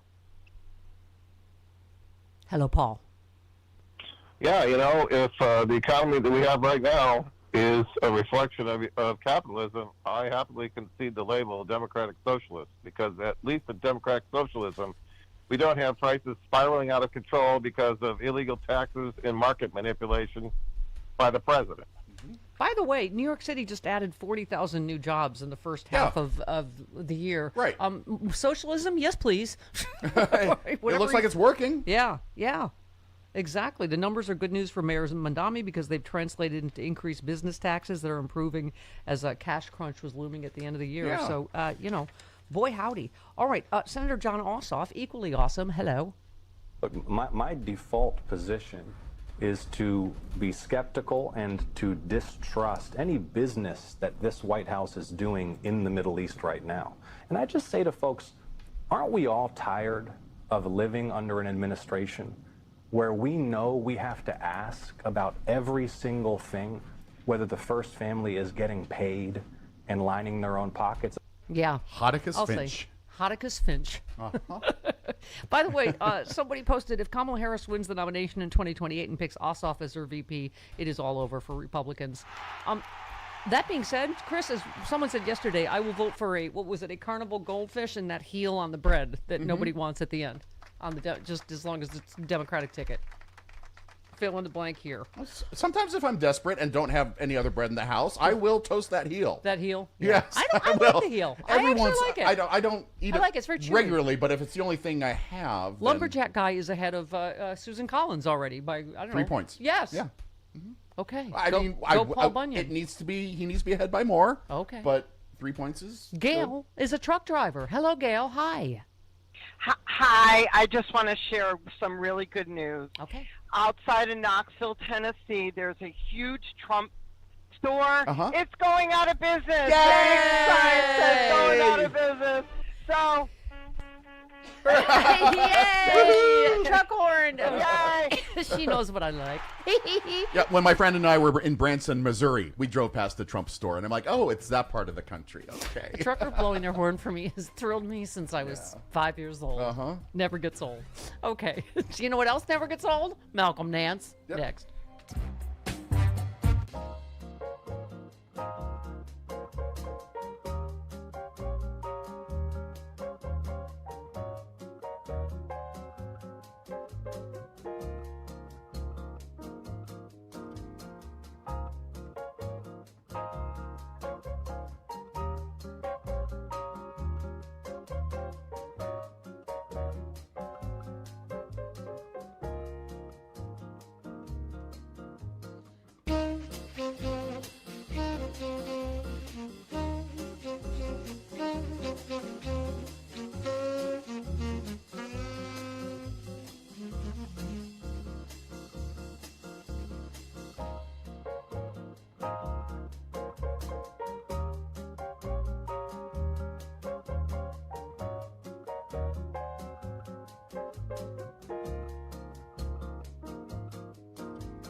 So much of our money has gone to billionaire tax breaks and new forever wars in the Middle East, and none of it is coming back home for communities like Sand Branch.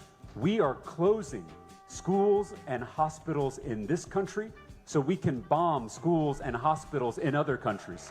There is never enough money for education and healthcare, but there's always enough money for war. Future Senator James Talarico of the great state of Texas. Yep. Hey, speaking of great, he's back.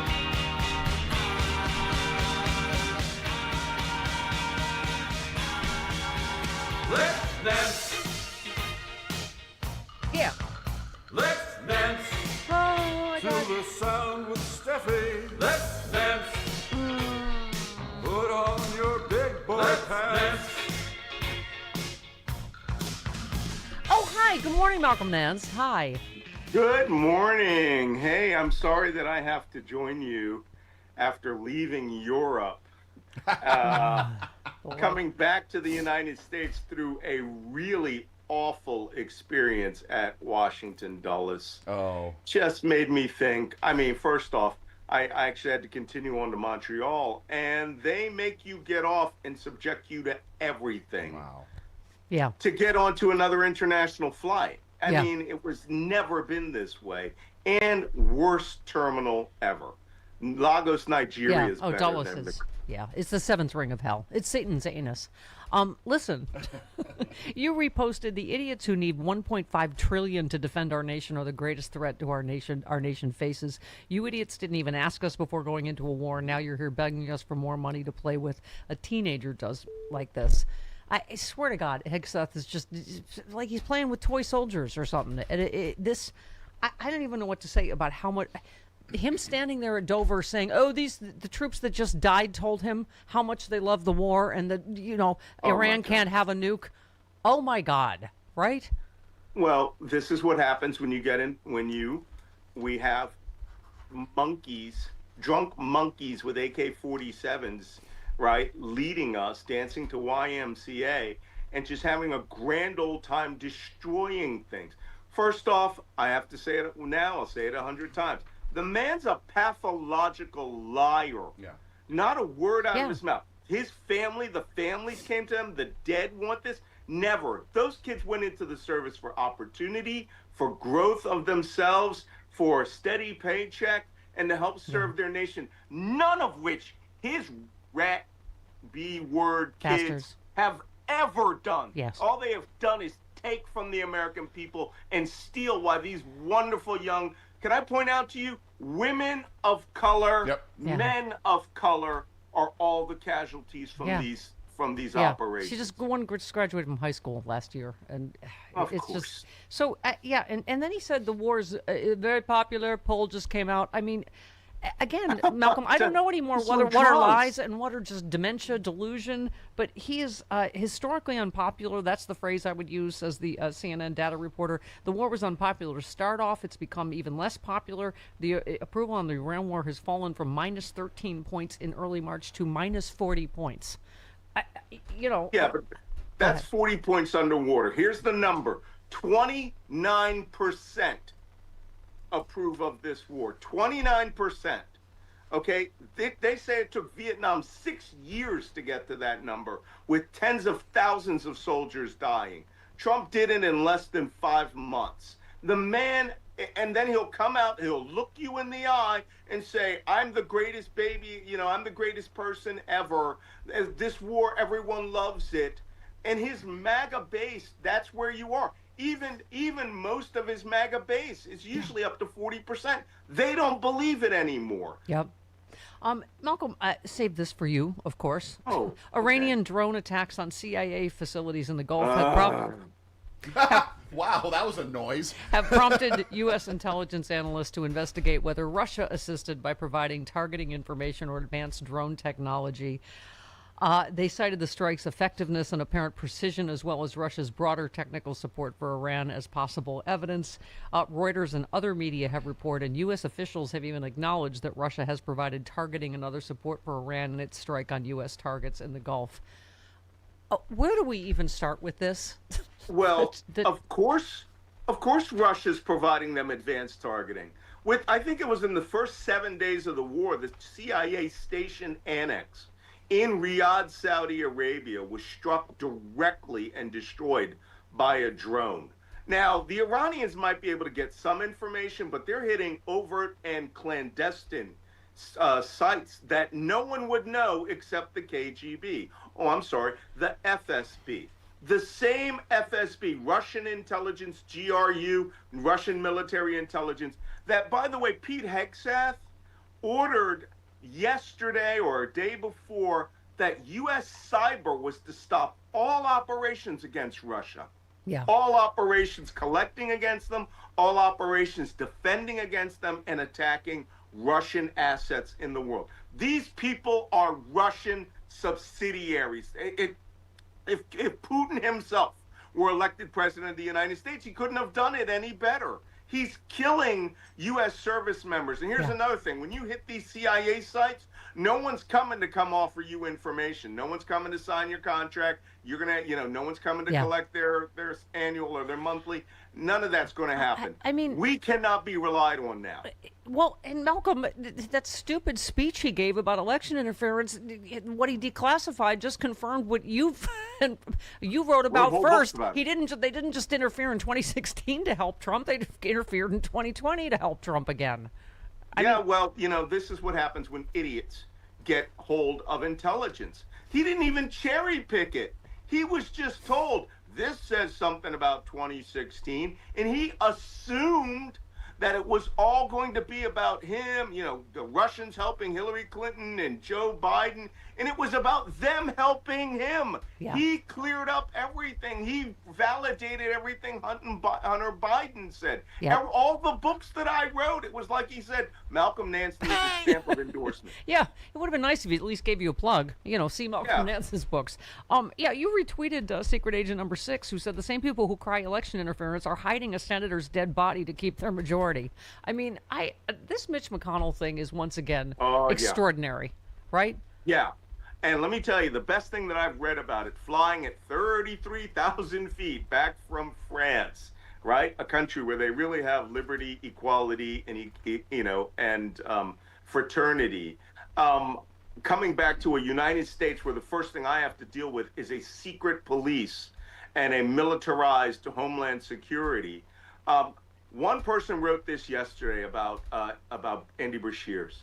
If he does not go into it right now, force the Republicans to reveal whether he's alive or dead, or he does not go to that hospital, he's done in Democratic politics. Yeah, he's done. Malcolm, I don't care how nice he is. I know. We've been talking about this all week, though. They wrote a big piece. We're talking to Allison Gill in just a bit. Is it where's it? Lawyers, guns, and money? Yeah. Unfortunately, it is a lot more complicated. Trust me, you and me, I'm all about fighting, the Democrats fighting for us, but he is legally, it is actually very complicated, and it goes back to, rat effers like Mitch McConnell. They stripped the governor of his power. Right. And so he has very limited options legally for what he could actually do. But they didn't strip him of the power to jump into an Uber, go to that hospital and say, I'm governor of this state. I would like to see Senator McConnell or his doctors. Yeah. Malcolm, I'm for all of the above. I don't care what. It's extraordinary to me that we were talking about medical workers, and they're like, okay, well, they're governed by HIPAA. I'm like, okay, where's a reporter? This isn't a huge scandal. Where's a reporter? It's like, it's extraordinary that we could allow this deadline to pass, and then they go, he just died.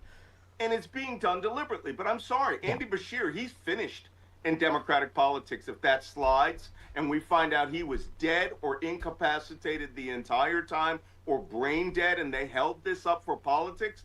Off the but ticket. I would put that on Republicans. What about how about the John Thunes, and who's the other one that said they talked to them? If they're on record as lying, they should have to resign yesterday. Who's the other one that said they talked to him?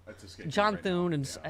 And what's his name? Scott Jennings. Yeah. CNN should fire him immediately. No, if it's. But I'm sorry, Steph. I'm just done with milquetoast. Yeah, I know that there are legal requirements there, but it's time for fighters. And if he wants to be president of the United States, he had better stand up right now and do something. Yep. So let's talk about.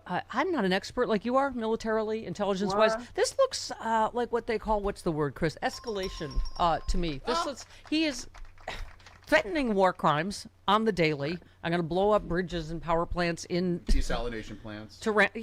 And so Secretary of State Marco Rubio urged the Houthis to de-escalate, suggesting they've been snookered by Iran into joining the war. Trump said the U.S. will take care of it if the Yemen's Iran-backed Houthi rebels follow through on threats to blockade shipping in the Red Sea. He said, "We'll see what happens. So far, it hasn't happened. Might happen, but we'll take care of things. If something like that happens, we'll take care of it." Steph, this is why every morning on Substack, I do the Black Man Spy podcast. You can watch it on YouTube if you miss it. It's already happened. The Yemenis declared a blockade. They have sunk a Saudi ship, burned it from end to end with anti-ship missiles last night. A second ship was hit. 8 ships have been turned back. The blockade is on. Oh, by the way, they let 2 Chinese ships through, though. So it's a selective blockade. These people are so out of touch. You're not going to convince these Houthis. The Houthis are not proxies. They are co-religionists with the Iranians. They're doing it out of their faith and with their other co-religionists. And you don't have to convince them. You can't buy these Houthis, because you know what? They beat our butt last year in a ship war, wearing flip-flops and using Iranian advanced ballistic missiles. We can't buy them. Do you have any thoughts? You brought up Saudi Arabia on us letting them have a nuke so that Jared can make more money, but they were the people behind 9/11 can have a nuke, but we're at war because Iran. Oh my God! God! You have any? Yeah. Do I have any thoughts? Okay. Yeah. I got some thoughts. Okay. First off, I've written several books about this, about the Islamic extremism. You know, Al-Qaeda came from Saudi Arabia way before 9/11, right? Bin Laden's, one of his younger brothers, helped men sneak into the Grand Mosque of Mecca in 1979 and seize it using Bin Laden family trucks, which was rebuilding the Grand Mosque. That country at any time, if they were to go on a secret program to build atomic bombs, that leadership could wake up dead any given morning, and all of that stuff fall into the hands of a Saudi Arabia with atomic bombs. This is why Trump obviously got a call from Netanyahu last night. Just this morning, had flip-flopped. He'd done a full taco and said, oh, they can only have this technology if they sign the Abraham Accords, which is a peace treaty with Israel. That's never happening. Never going to happen. I know, never going to happen. So this one is new for me. Trump administration weighing military action in the West African country of Mali to target an Al-Qaeda. That would be the 8th nation that he has ordered strikes against President No More Wars. Are we just now going to be starting new wars to distract from the last debacle? Yeah, so instead of having real He-Man, real-life action figure Joe Kent, who dealt strictly in reality as the head of counterterrorism in the United States. Yeah, he ran the National Counterterrorism Center, but he should have been the guy at the National Security Council handling this, because this is what this guy did. Kick down doors, go after bad guys, and no, we put it in charge of fat guy, what's his name? Seb Gorka, right? Yes. A Hungarian guy who wears neo-Nazi pins. And now he suddenly, I don't know if you've seen the photo of him with his little tiny gun yesterday. He now wants to go into Mali, a country that Trump pulled all of our assets out in the first 4 years of his administration. Okay. And now Russia took over with PMC Wagner. Oh, Russia wins again. Yeah, but they're getting their butts kicked by the Malian rebels and Al-Qaeda and ISIS of North Africa. And now we want to go in and save them with U.S. troops? Are they crazy? By the way, if Russia did poison Lindsey Graham, I'm sure that Trump will defend Putin. But anyway, that's... I wasn't being conspiratorial until Trump said, there's nothing more to see there. The FBI's wasting their time. I was like, okay. Trump is facing intense scrutiny over the billions his administration raked in from Venezuela that it now appears to have vanished into thin air. I'm going to say not into thin air. I'm going to say into someone's pockets. The White House has brought in $13 billion from Venezuelan oil sales after we captured Maduro. Trump's invasion of Venezuela has all been about oil, power, and graft from the very beginning, with billions of dollars in Venezuelan oil revenue being controlled by the Trump administration without transparency or safeguards, said Representative Joaquin Castro. It's all the most giant grift in the world, right? Whether it's okay, we got time for us to start sharpening our vocabulary here, because we keep using words that people understand, like kleptocracy, which is a government that steals. It's a theftocracy. It is not a grift. It's thieves, corrupt thieves stealing our money, stealing other people's money. Don't use the word grift. Yep. They are stealing. Yep. Okay, I use these terms against other countries that we have attacked and bombed all the time. We have a dictatorship that is stealing your money, stealing Venezuela's money. The quality of life in Venezuela has not improved at all. Right. Yep. Right? Yep. He left an entire communist regime, dictatorship in place in Venezuela. While he's hanging out with commies, he's falling in love, exchanging letters with North Korean commies. Yeah. And then he's out there going, Democrats are communists. Yep. No. All right, Black No, Man no. Spy These are podcast. thieves. Yes, Malcolm Nance, who has exactly the right amount of testosterone, in my opinion. Exactly. Not low T. Go get it. Black Man Spy. We love you. No testosterone patch needed. That's true. All Love you, right, sir. See you next week. Here it goes. 50 minutes after the hour. Good morning, Steph. I don't know if you saw, I caused a little bit of a hubbub on mainstream media. I think I may have gotten booted off of CNN for stating that Trump is a 34-count felon and also an adjudicated rapist. Yeah.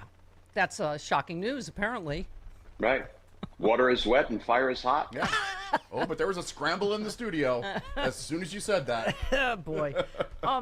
Yeah, Glenn, that's why we're where we are. I mean, thank God we were saying, one sliver of hope I'll take is ABC and NBC didn't air this. What we knew was going to be complete nonsense and lies. And, of course, it turned out to be not only complete nonsense and lies, but that proved the opposite, that Russia interfered in 2020 to help him. I mean, you're just like, how far gone is this guy? Yeah, Steph, there are just some things that are like smash mouth obvious regarding Donald Trump's BS. Just think about this. In 2016, when the Obama administration was kind of loosely speaking overseeing elections, I guess they were free and fair, Donald Trump won. In 2024, when Joe Biden's administration was in power, Donald Trump won. But in 2020, when Donald Trump's administration was in power, there was massive fraud and Donald Trump lost, even though his own agencies and executive branch officials, including Bill Barr, for gosh sakes, said free and fair elections, no fraud undermining the results. I mean, it doesn't make any damn sense, at least if you're able to separate, truth from lies. Yeah, no, absolutely. So here's the thing. We were saying yesterday, Glenn, before that he's not going to, it's too soon for him to go the steps where everybody's afraid of and openly talking about federal control, seizing ballots, martial law, whatever. But God bless Senator Slotkin last night talking about this. Want to get your take. Here we go. The president refuses to rule out, as does his cabinet, sending in uniformed military. And you have to think through these scenarios. Think about that for a second. I've had meetings with officials in Michigan. What if they send in the military and they say, you know what, we're coming into this voting location. We're going to seize machines. What will we do?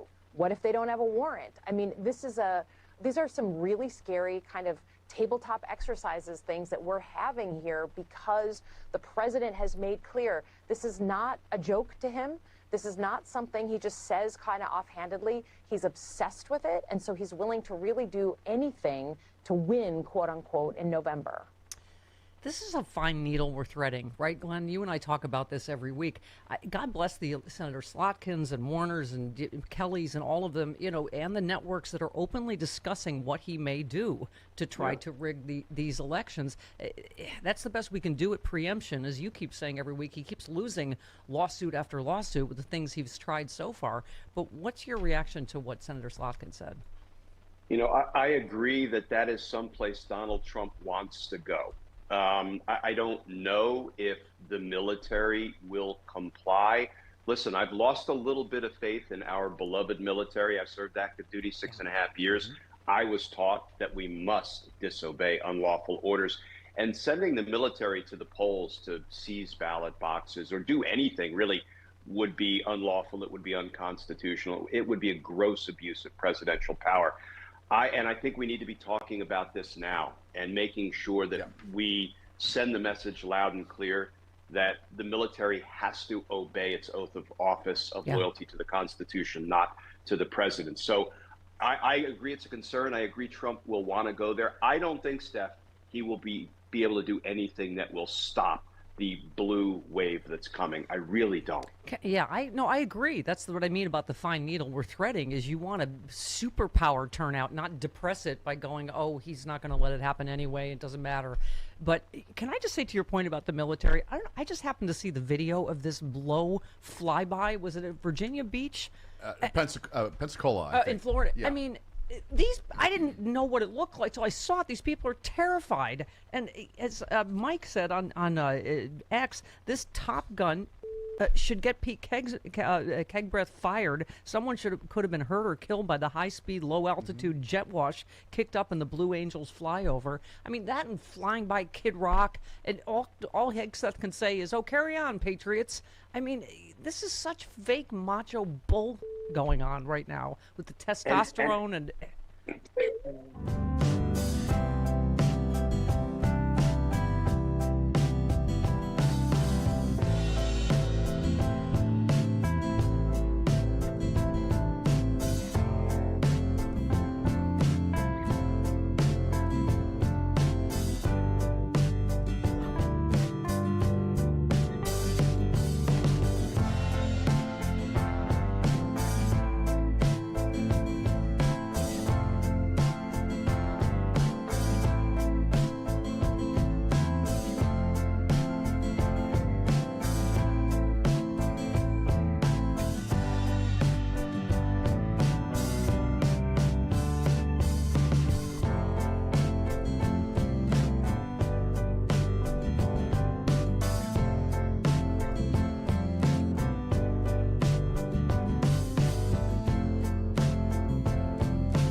Malcolm Nance retweeted, even after Andrew and Tristan Tate were charged with human trafficking, Donald Trump supported them. J.D. Vance followed them on Twitter, backed their bros on TikTok. Don Jr. supposedly befriended them, and Trump lackey Rick Grenell allegedly helped free them. The Epstein class protects its own. Man, oh man. I want to see Don Jr. in a pair of capris. Yes, and the little button-down shirt and the little heels. And a necklace with a Coke. That's the bros I've been told about, the manosphere, the extra manly manosphere. Yeah, and a necklace with a Coke spoon on it. Okay. Fantastic. Okay. I need a tad more Kyle Kulinski on ICE, please. Thank you. All right. Mm-hmm. ICE is not a government agency. It's a paramilitary, and it's a Gestapo agency. Okay? It is a criminal gang, is what it is. Their job is to terrorize Americans. They're hiring the worst of the worst. They're hiring the dregs of society. ICE needs to be abolished, and these motherfuckers need to be tried and put under the prison. Yes, thank you. All right. This headline: ICE officers reveal to conservative outlet morale under Trump has dropped below Biden years. It's a powder keg ready to blow. Yeah, they need to be taken down to the studs and abolished, and we got to start over because. All right, you know what? What? Allison Gill, star of every podcast ever made. Yeah, pretty Next on the Stephanie Miller Show.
It's the Stephanie Miller Show.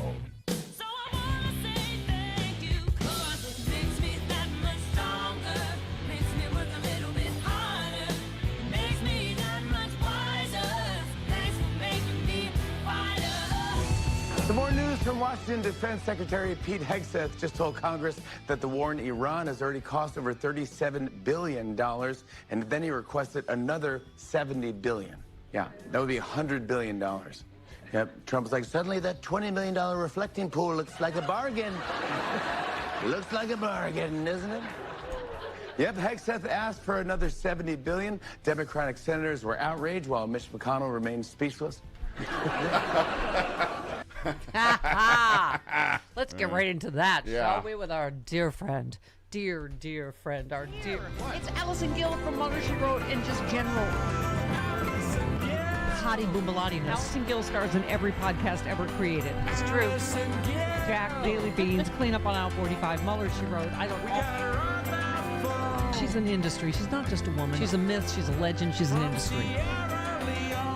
Why she's Allison Gill, bitches, and you're not. Good morning, Captain, my captain of industry. Hello, good morning. Hello, how are you? From Sierra Leone. Yes, yeah. Exactly. So we just were talking, Malcolm Nance was talking about, obviously a lot of people are putting pressure on Governor Beshear to go do something. There's been a lot of discussion about what legally he can do. I just love this. Nancy May said, if McConnell's in as bad a shape as Biden ever was, or worse, he needs to step aside. Oh, you mean dead? Because I just saw him eating an ice cream cone and riding his bike, but okay.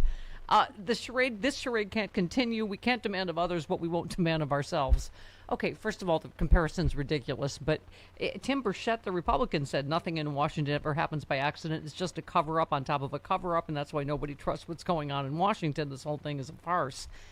Agreed, right? What is your take? I'm sure you've been talking about this. What's your take? Yeah, I did a whole episode on the Beanstalk about this. I have called early, probably about 2 weeks ago, for Beshear to just appoint someone, which used to be his power until they realized Mitch was getting old and took it away from him. Right. And so I said the Constitution, Section 152, probably gives you the power. It's never been litigated. But what would Mitch McConnell do? He would just appoint somebody, and let's say Thune didn't swear him in, or they took him to court. By then, you're already past the expiration date of August 5th or whatever it is. But you will have done something. And right now, I think Americans, if he wants to run in 2028, he's termed out as Governor Beshear. But if he wants to run for president, Americans are looking for fighters. Even if you step out of the ring with a knockout and a black eye, you got in the ring in the first place. And I think this is a good legal way to do it. I'm for all of the above. Chris and I were saying, so Malcolm said he should just go there. And I'm like, well, yeah. but if history's any guide, they won't let him in, right? Like Right. it's like the Patients are ICE allowed- detention You can't centers. They'll go, exactly- he's not taking any visitors, and Yeah. so and then they'll call it a stunt and whatever. But I'm for all of the above. This is just once again a totally unprecedented situation that is such a disgrace to the voters of the country and Kentucky, right? They're being taxed without representation right now. Yes. And if you go to the hospital or the rehab center, of course they're not going to let him in. They're not going to allow any visitors. I'm sure it's got a lot of security, but he will be turned away. And that will be seen, I think, by the Democratic Party as fighters. I mean, we have a great new Emerson poll that we're 11 points up on the generic ballot, but I think it could be higher if we did stuff like this. You know? Yeah, it's just extraordinary that we can be in this situation where pretty much almost everybody, even Tommy Tuberville, are saying it sums up. Like he's clearly either dead or brain dead. I mean, it seems pretty obvious, right? And they're just waiting out the clock until so that Thomas Massey can't run, exactly. Right? Mm-hmm. Yeah, and if I don't know, I think he should do something besides just wonder. But I'm also. He's probably got advisors, donor advisors yapping in his ear about, don't do this, don't go outside of the lines or whatever, and push polls say this. I just wish he would do something. That's what I think. It would be really good for him. Now he's not my candidate in 2028 if we get there, but Speaking of Massey, so. I hate these headlines. 6 Dems help pass $1.15 trillion defense policy bill, so they help Republicans overcome 7 defections from their side. But AOC and Thomas Massey both warned yesterday the bill effectively merges the U.S. military with Israel's. They did just vote to limit his powers again in Iran, but then, in my opinion, don't give him the money. Like this is insane what Hegseth's asking for, isn't it?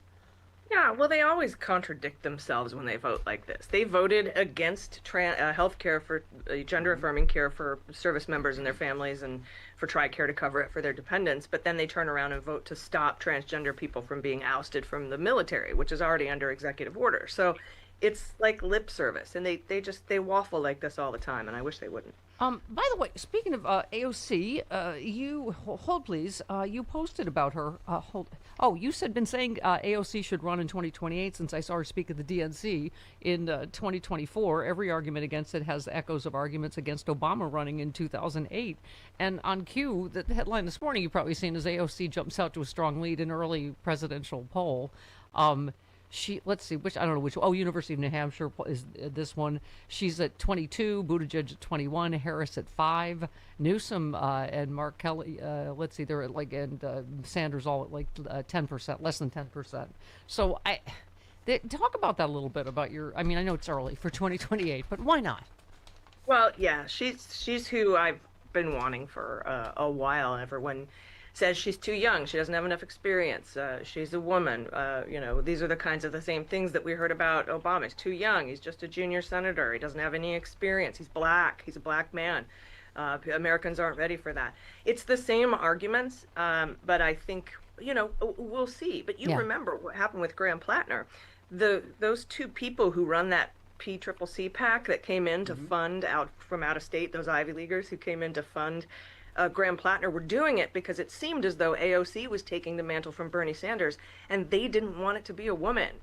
And so that's why they were trying to, prop up Graham Plattner, who was a great candidate until we found out, starting about a year ago, all of the things that had gone on in his past. He wasn't vetted very well.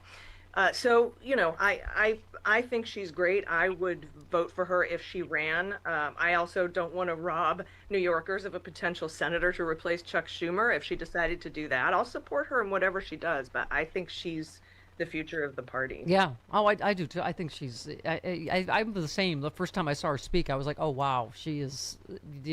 It's that same feeling I had when I saw Obama speak at the the hair went up on the back of my neck. I was like, oh my god.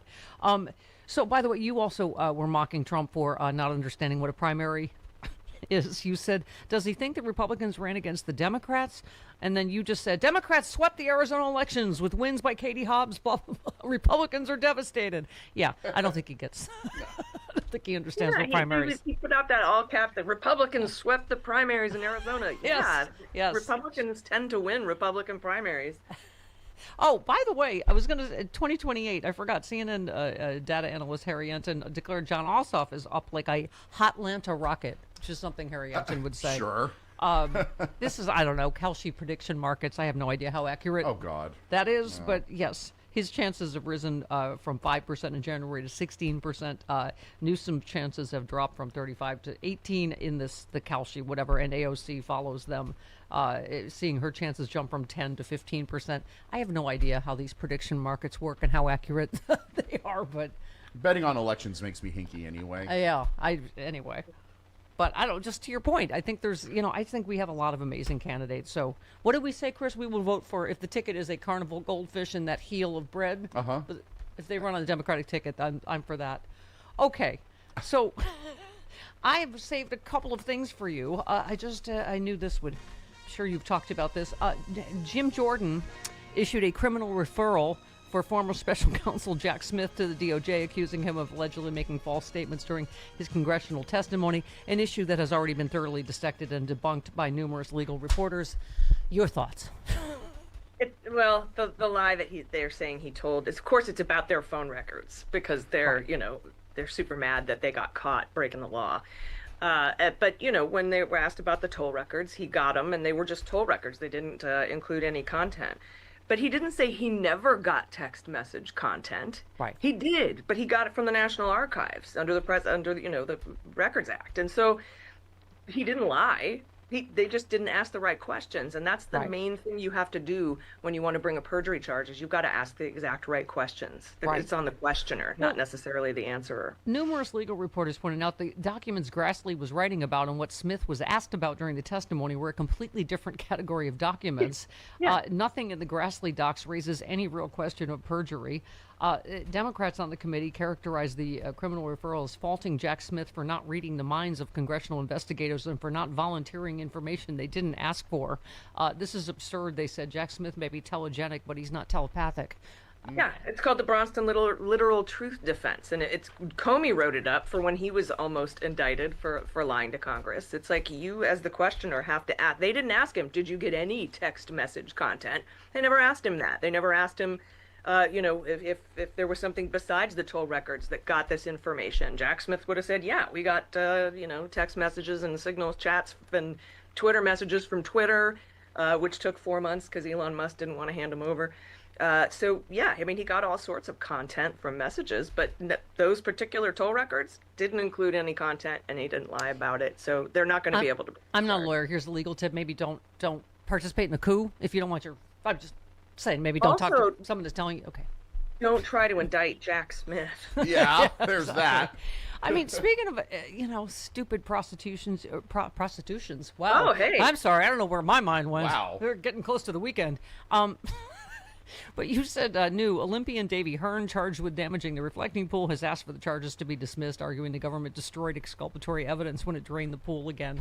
These prosecutions are also ridiculous, but this is right up there, right? Yeah, and the judge denied that motion, saying it's not ripe yet because we haven't seen the evidence at trial. But, nudge, nudge, wink, wink, feel free to file this again later. I'm denying it without prejudice.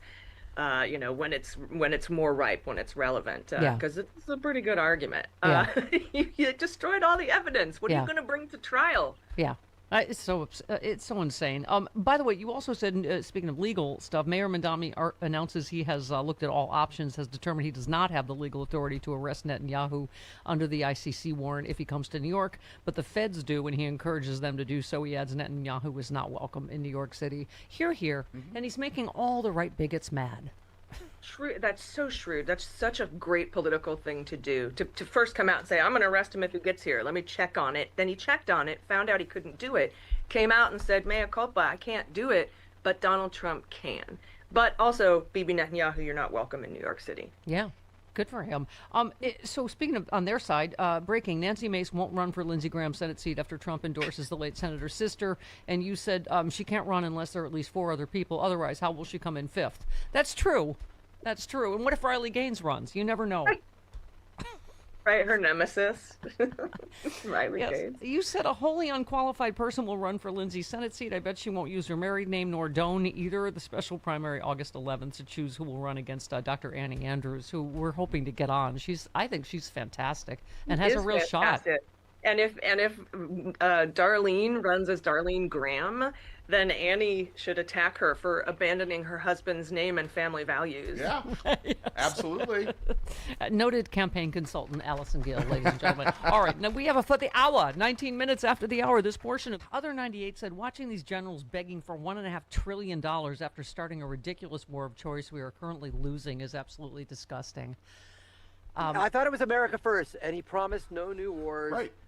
And Stephen Miller is just such a Nazi goon. What a... Yeah. I don't see how you cannot look at that and see bright neon arrow signs pointing to bad guy, bad guy, yeah. bad guy. It's so obvious. Yeah. They'll just all fall in line. Jim Banks, Senator for Republican from Indiana. President Trump has done so much to bring long-term, lasting peace to the Middle East. The Abraham Accords in the first Trump term, and now what he's doing in this term to wipe out Iran's military, to wipe out their ability to have a nuclear weapon, and to prevent them from funneling money to Hezbollah and Hamas and terrorist proxy groups. Wow, it's peace that we're looking at. That's what's happening in the Middle East. Unprecedented peace. Yeah, I would say he should take a trip there. Yeah. Vacation. All right. Carlos, you've been a good boy, so I'm going to sport the sports again for you. There we go. Let's do it. Thank you. Someone posted, it's funny, Trump is out here bragging about how he was the only one that could bring a World Cup to America, but the selection was made when Obama was president in 2016. This was not the first World Cup America has hosted, 1994. Trump lies because no one ever checks him on his lies. Exactly. He loves to take credit for the successes of others. Someone said there is not a single piece of valor that Trump won't blatantly steal.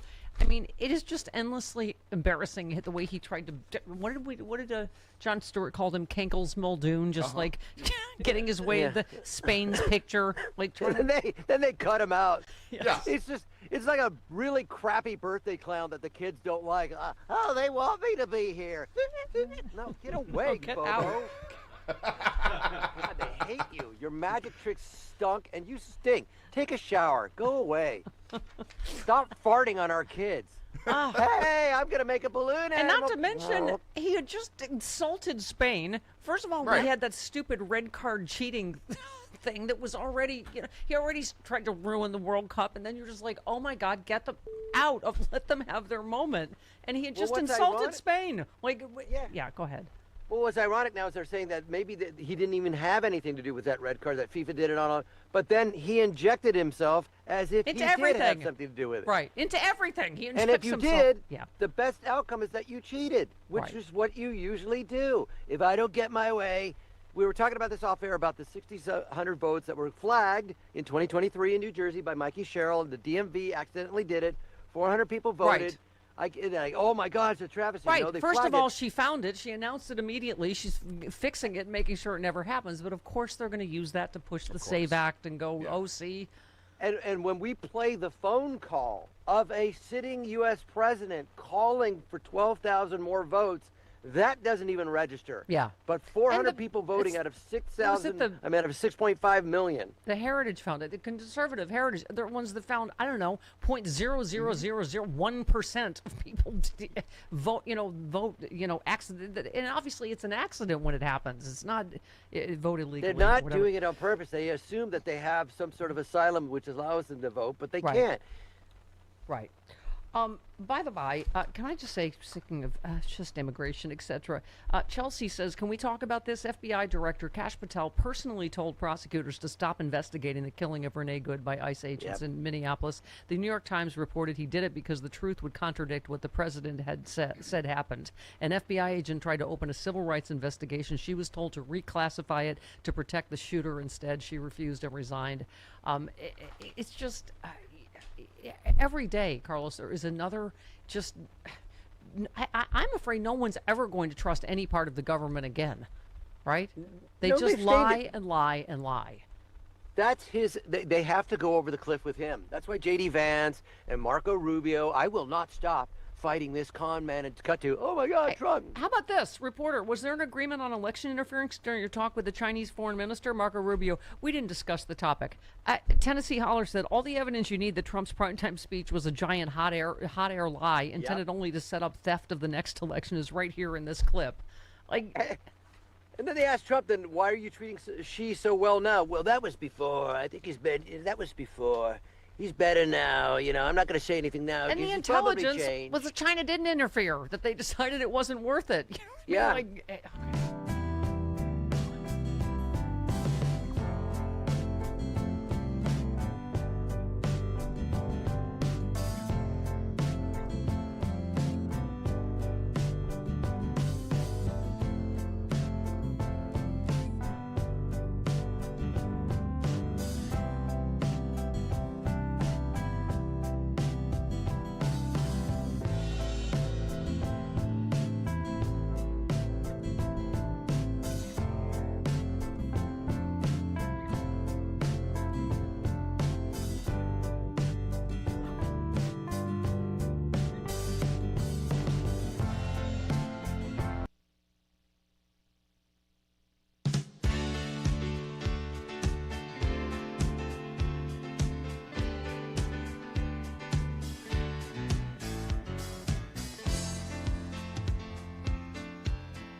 Stephanie Miller.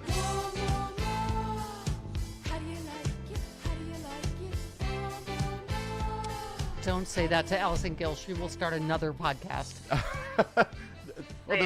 This song was sung by a porn star, you know. Oh, I did not know yes, that. Okay. It was. Allison, I enjoy, because I've been enduring quite a bit of hate on social media. I don't even remember why now. I don't know. But anyway, someone said to you, are you gay? I don't care, except your whining sure sounds like it.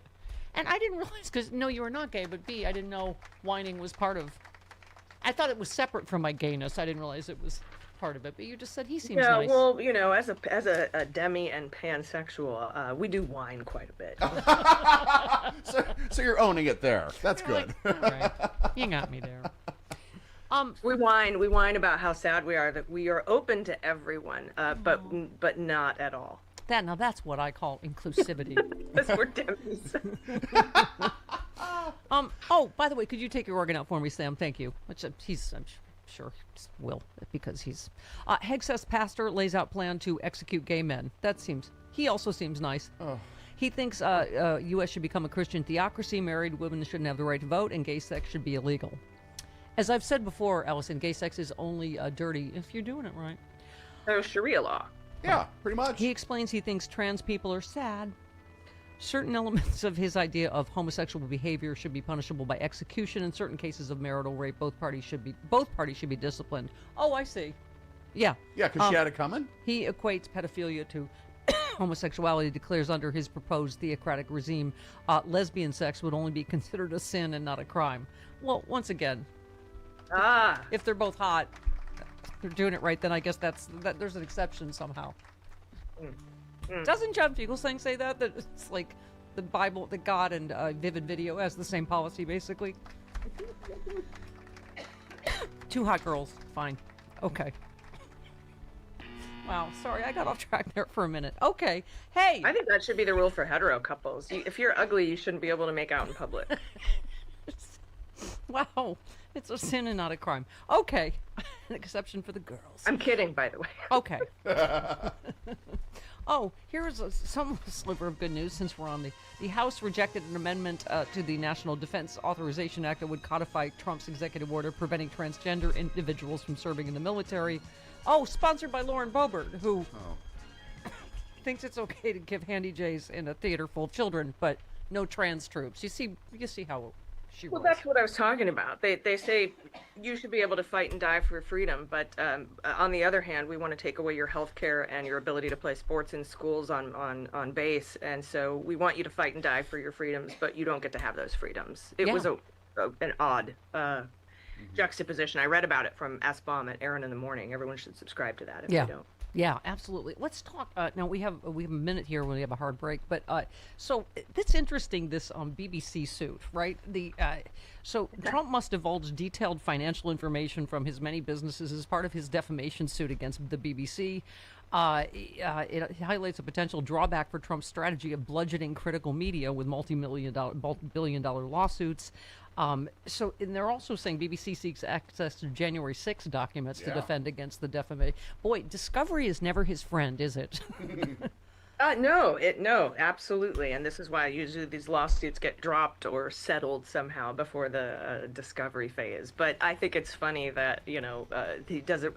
Dude, you got tax immunity. Why do you care if you have to release your financial information to the BBC? You got, Todd Blanche gave you immunity from having to answer for that. So go ahead, give it away. We already got it anyway. Yep. All right. More Allison Gill next.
My dad did lose a step.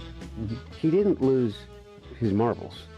Not one single person on the record in this entirety of time has ever said that Joe Biden was not available, present, and capable of executing on every single decision that this administration had to execute on. Is everybody that's 83 years old that shuffles a little bit, have dementia? I don't think that that's true. My dad has his record. He will have his legacy. I am pansexual for Hunter Biden, or whatever that thing is you said. I'm fluid something. Love him, spitting truth. I am curious. People wanted me to ask you because he obviously said he thought Merrick Garland was his father's biggest mistake. And Adam Kinzinger, Representative Kinzinger chimed in and said Garland didn't start his investigation until we had our first hearing of the summer hearings a year into our investigation, and now he's incredibly silent and won't even come out to defend his career prosecutors who got fired. And I know we've had this conversation many times, but what were your thoughts on all that? No, what Kinzinger said is not true. Garland, in June of 2021, a month after he got there, formed what's called the investigations unit. Had about 6 people, and they were tasked with investigating the top of the coup up to and including Donald Trump. He seized phones. He got executive privilege overturned. Went to court. Battled Twitter. I mean, he did a lot before Jack Smith was there. He just didn't tell anybody about it, and that was his biggest mistake. So, anyway, you know how I feel about Merrick Garland, but I do want to be factual there with what Adam Kinzinger said. Yeah, he did start in June of 2021. We've have factions on the Stephanie Miller Show. Carlos Alzraki is on Team Allison Gill. Yeah. So I hadn't talked to you since this ridiculous election interference speech. But I mean, I love this. Trump appeared to back off on holding China accountable after he claimed last week that they meddled in 2020. Of course he did. Mr. President, are you planning on putting any pressure or consequences on China for what you announced about them meddling in the 2020 election? Well, we'll talk to them about it. Before suggesting that 2020 was a long time ago. I'm sorry, what? You just gave a speech about it. You never stop effing talking about it, ever. Well, I don't want to hurt my secret bank accounts in China or Ivanka's patents, so, we need to be careful. And am I crazy? Didn't the intelligence say they didn't interfere, that they wanted to, but decided it wasn't worth it or whatever? Like, the thing that seemed clear is that Russia interfered again on his behalf. Yeah, and that the whole, what I call the Ukraine clown posse, Igor and Friedman and Rudy Giuliani, Derkach and all that, was a Russian op. And so that should put egg on, like, Ron Johnson's face and people who tried to launder that false Russian propaganda into Congress, into hearings. But that's all they proved, is that Russia colluded. That's what I got from those documents. Right. And the thing that we always said, that was Russian disinformation, that Ukraine was meddling to help Hillary. It's like that in itself was, okay. I'm not, look what I'm preaching to the choir over here. Right. Yeah, Trump's ex-national security advisor says casting doubt on election is doing the bidding of our adversaries. No kidding. HR Puffin stuff, McMaster, that guy. He's your friend. He's your friend when things get rough. Yeah, he sure is. Yeah. Is he though? He said they want Americans to doubt the legitimacy of the result and what happens too often, whether it's the president or whether it's certain members of Congress, when they raise doubts about elections, they're actually doing the bidding of our adversaries. This happened about the 2016 election, and we know what happened on January 6th. Allison, what's the thing you're most concerned about in terms of meddling in the midterms? All that speech was to set up a pretext to, I think, seize our voting machines by saying that they're vulnerable, because of what Venezuela and what China and Iran did. I don't know why he thinks he needs a pretext so bad, but I think it's important to note that he can't even manufacture fraud from 2020. He's got every single document at his disposal, and he's unable to prove that even a single vote was flipped. Even John Solomon conceded that. So I think he's just setting up pretext to send federal agents to polls or to seize our voting machines in key swing states in midterms. Yeah. Although Representative Thom Emmer, Republican of Minnesota, says that they won't need to cheat, Allison, because everything they're doing is so wildly popular. There is a ton of enthusiasm out there, and it's not necessarily because they love Republicans and they hate Democrats. You know what it's about? It's about President Trump and his America First policies. Right. Like Trump said, the Iran war is wildly popular. He said that yesterday. Yeah, everything. Yeah, high oil prices, high food prices, high gas prices, a war, useless wars. Very popular stuff. So here's why you're the most important human in the world, among others. But I just, I put you first because we've been talking about the media for so long, right? And why independent voices like yours and a lot of others are so important. I just thought this story was I don't know if I think I pretty much got booted off CNN last week. I don't know, because I mentioned the president's a 34-count felon and an adjudicated rapist who's been credibly accused of child rape in the Epstein files. They didn't cotton to that. I was supposed to do 3 panels, and then suddenly it was just the one panel. And then we got the big giant hook. But Scott Jennings is cool. Good to go. Yep. yeah, Of course he is. Exactly. But comic Whitney Cummings, I don't know if you saw this. So they did a Netflix special, the Kennedy Center thing. And so they cut her joke. I guess they're saying it wasn't Netflix. It was the Kennedy Center, of course, demanded it. But her joke was, I actually heard Trump may come tonight, but he couldn't make it. He got caught in sex traffic, which is a great joke, A. It's funny. Right? Yeah. And it already went out there virally, right? But this is the kind of environment we're in, right? I mean, this is a whole stack I have of them trying to... This one, top media networks put on notice after refusing to air Trump's primetime address. You and I know they didn't air Obama, Biden half the time, right? They didn't... But this is like... So Representative Buddy Carter, Republican of Georgia, is asking the FCC to review ABC, NBC, and CBS broadcast decisions after the networks declined to air live or cut away from Trump's primetime address. He asked FCC Chair Brendan Carter to review whether the networks violated their obligation to serve the public interest and whether their actions should be considered in future broadcast license proceedings.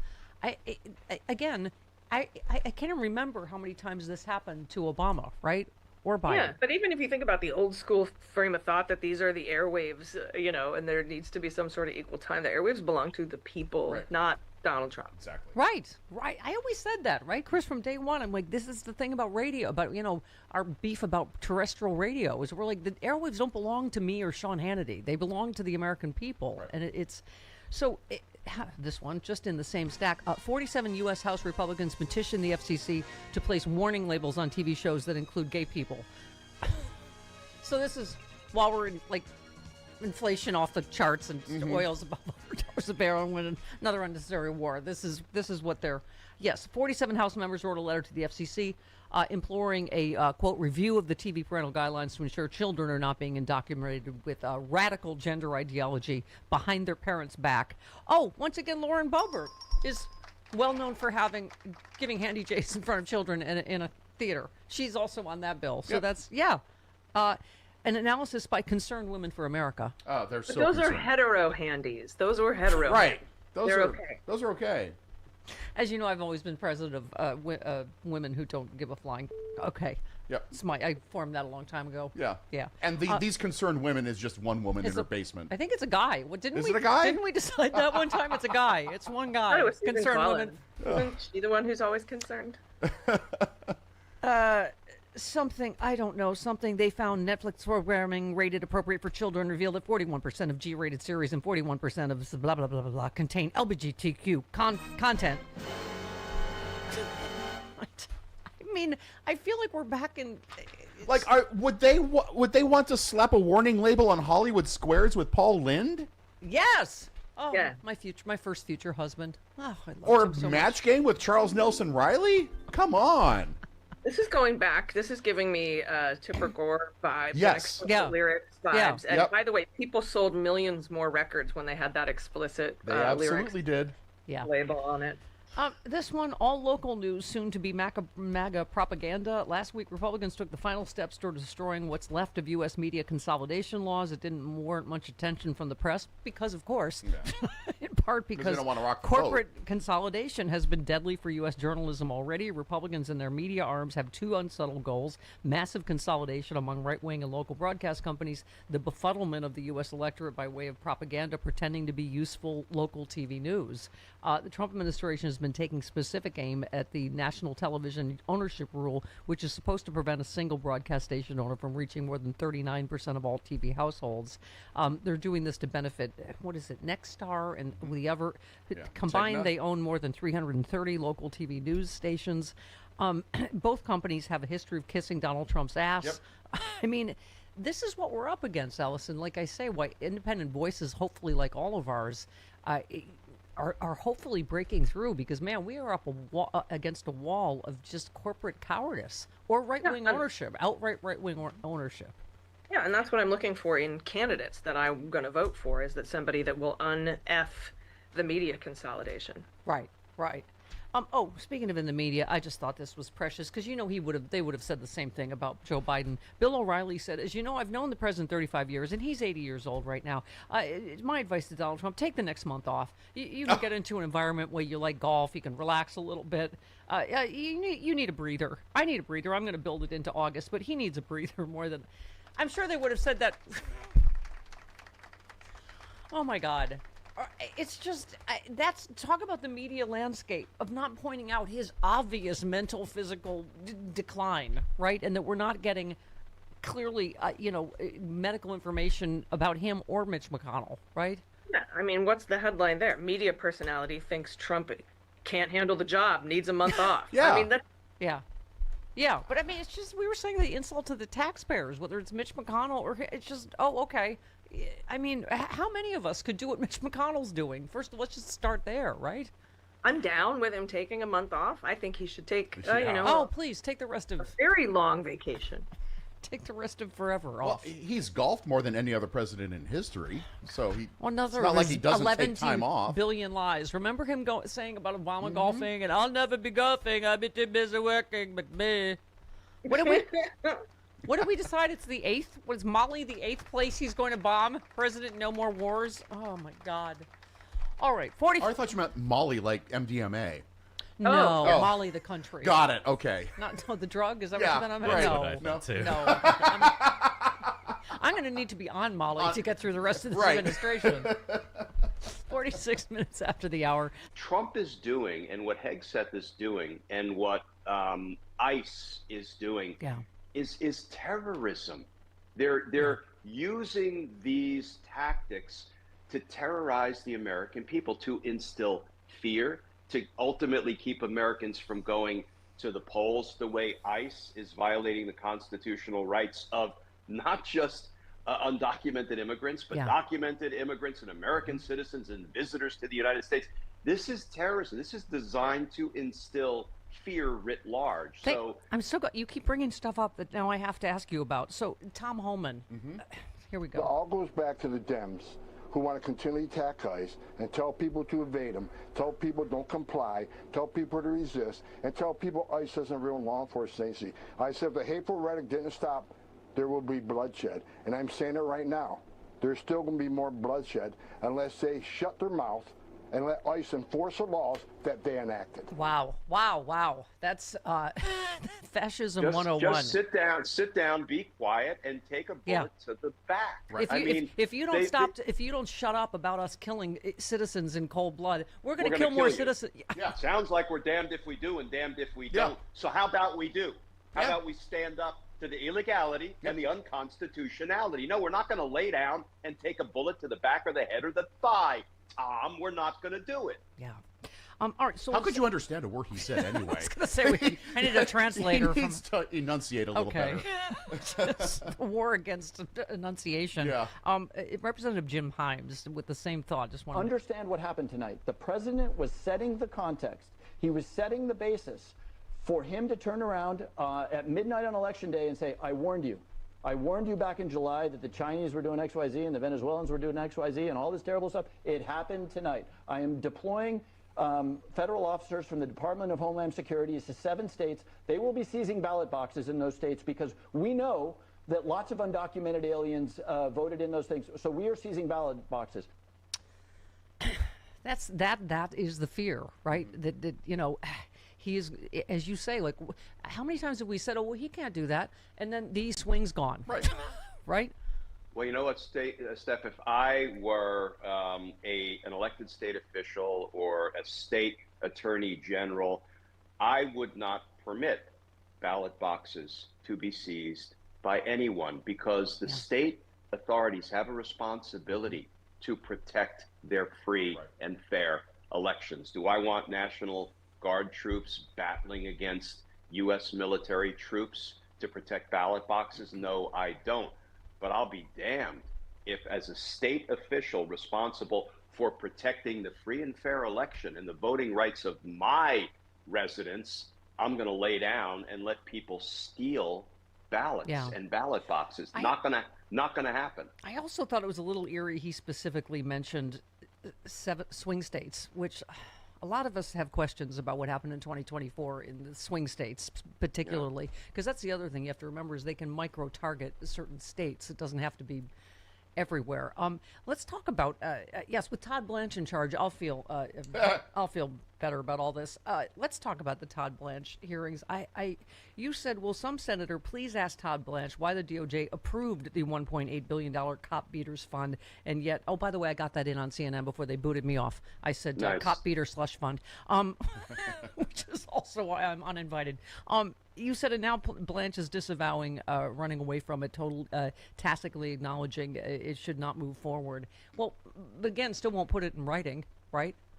He won't put it in writing, and he's a lawyer. He claims to be, and when you enter into a written settlement agreement, you don't just say, you know what, I forget about it. I'm not going to enforce it. No, you actually have to disavow it in writing, which is what the agreement says in the first place. You can only modify this in writing. So, Todd Blanche is not an honest broker of the law. He is not to be believed. And, let's see, will he get confirmed? I fear that he probably will, and he will continue to do Donald Trump's bidding. But you said it best. He's represented the interests of the President of the United States. He has not represented the interests of the American people. Indeed, he has victimized the American people, first among them the Epstein victims and survivors. I thought this, give me Senator Booker with Danny Bensky, one of the Epstein survivors, was particularly telling.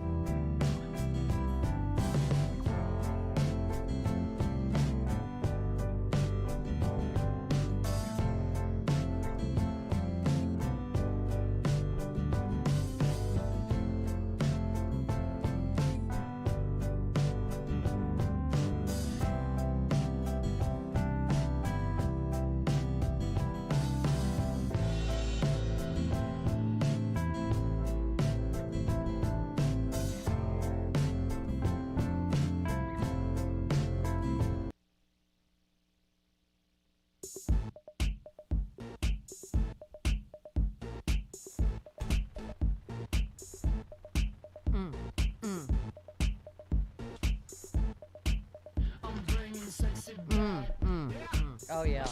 Stephanie Miller.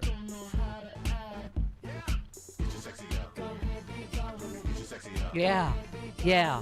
In the form of Hottie Boombalati, Allison Gill. I have literally brought the sexy back. There she is. Yep. Media mogul, creator of Mueller, She Wrote, MSW Media, Daily Bean. I can't listen. And veteran. Yes.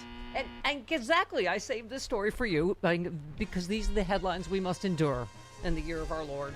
2026. Witchcraft-believing Navy Secretary, no reprimands, no problem over dangerous flyover stunt by the Blue Angels. Did you see this?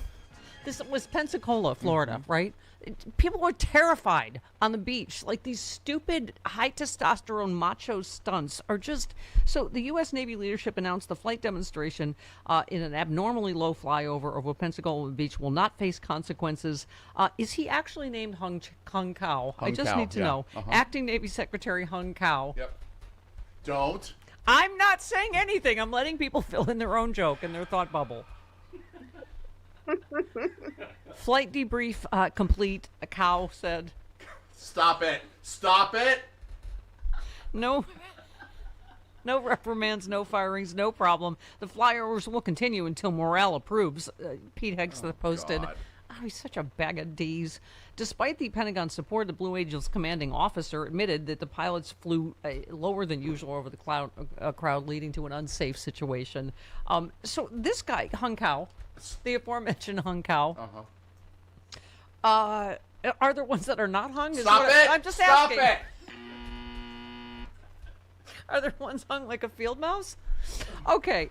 He ran for U.S. Senate. Allison, I don't know if you were aware. Kao was said to be running to prevent Virginia from being overrun by witchcraft the way he said California has been. Yep. Yeah. That's all true. Yeah, I assume he's referring to you. Okay. Yeah. Now, I think that the commander at Pensacola actually did look into this legitimately, but I'd be interested to see what his findings were, not what Hung Kao had to say about it. Yeah. He has also faced questions over his claims about his service record, including his claim to have been blown up in combat. Yet he still walks around. Yes. Okay. Yes. Okay. That would kind of he make does me not believe seem, that he Hung wasn't. Kao does not seem blown up. No. No. Hello. Nothing. Don't encourage her, Allison. Come on. Having a very difficult time maintaining my sanity, Allison Gill. Okay. Trump's administration offering grants of up to $3 million to European civil society groups that share its view on censorship, mass migration, and Western civilization, offering millions to European far-right groups. I keep saying this, Allison. I really do feel like Netanyahu, Trump, and Putin are like today's axis of evil. I mean, the world will be so much better off when we can be rid of these monsters. Correct. Yes, I'm glad they're not 40 years old. Yeah. Oh, by the way, here's today's also a dumb idea. President Trump wants FIFA president, what's his name, Infantino, that douche, to be the next Secretary General of the UN. Oh my God. He believes Infantino is respected by everyone around the world and recognizes he has a special ability to bring people together. Really? Because he's equally corrupt as Trump. Was he not there when they got booed to... Anyway. Yeah. Oh my God. Yeah. I'm not sure how this is still playing. Fox News blames Biden for high gas prices. I don't feel like... And how many times did Hegseth blame Biden for Iran? Like 10 for, times. 10 times during this hearing. Yeah. Okay. Yeah, that's their go-to thing. Yeah. Everything is Biden's fault. It's something I don't even want to go through. It's something it's something for petroleum reserve something. Okay. So speaking of Biden, save this one for you. The federal appeals court denied a bid from President Biden to keep the Justice Department from giving a conservative think tank redacted transcripts and audio recordings of conversations he had with his biographer a decade ago, although they stayed the opinion until August 3rd to allow time for further appeals. I mean, this is just to try to embarrass him, right? To try to go, oh, look where he seemed, like he didn't remember something here. And meanwhile, we're subjected every day to watching Trump fall asleep on camera, right? And make absolutely no sense. Yeah, and it is, and this will go up, I think, to the Supreme Court, and it'll be interesting to see what they have to say when Volume 2 of Jack Smith's final report being released makes it up to the Supreme Court. If there's going to be consistency, you got to do it on both sides. Funny you should mention that. I wore this shirt for you today, Donnie Dahlhands, it's him getting arrested because I was so titillated with the one thing Jack Smith said in the interview he did. Was it with Nicole Wallace? It where was. He said, yes, all of this evidence is here and could be prosecuted, when he leaves office, right? Been done saying he asked multiple times for those cases to be dismissed without prejudice because they could be brought again, possibly litigated, that because Trump was president, that they could toll the statute of limitations on his crimes while he was sitting president. Am I wrong to hope? I just want one nice thing. Can I just have That's one why nice I thing? want Jack Smith to be the Attorney General. He's also coming out and saying that he won't denigrate Merrick Garland, but he's like, we need to speak up louder. We need to talk about what we're doing. We need to communicate with the American people, which was the downfall of Merrick Garland. Yeah, I'm for him or Katie Fang for Attorney General, Huh. or Dreamboat. No to Dreamboat, Glenn Kirshner. Okay. Regime change, the expose on Trump's second term by Maggie Haberman and Jonathan Swan is likely to be this year's bestseller. Which anything that makes Trump mad just makes me happy. It is on track to be the best-selling nonfiction book of 2026, #1 on the New York Times list 3 weeks running. And it just, I don't know. Is it wrong that I base my happiness on how mad he is on any given day? No, it's why I liked it that Spain won the World Cup. Yep, exactly. Yay! Exactly. All right, well, happy Hung Kao, everyone. Oh, stop it. MSW Media, support everything the amazing Allison Gill does. We love you, Allison Gill. I love you too. Thanks, Allison. Bye-bye.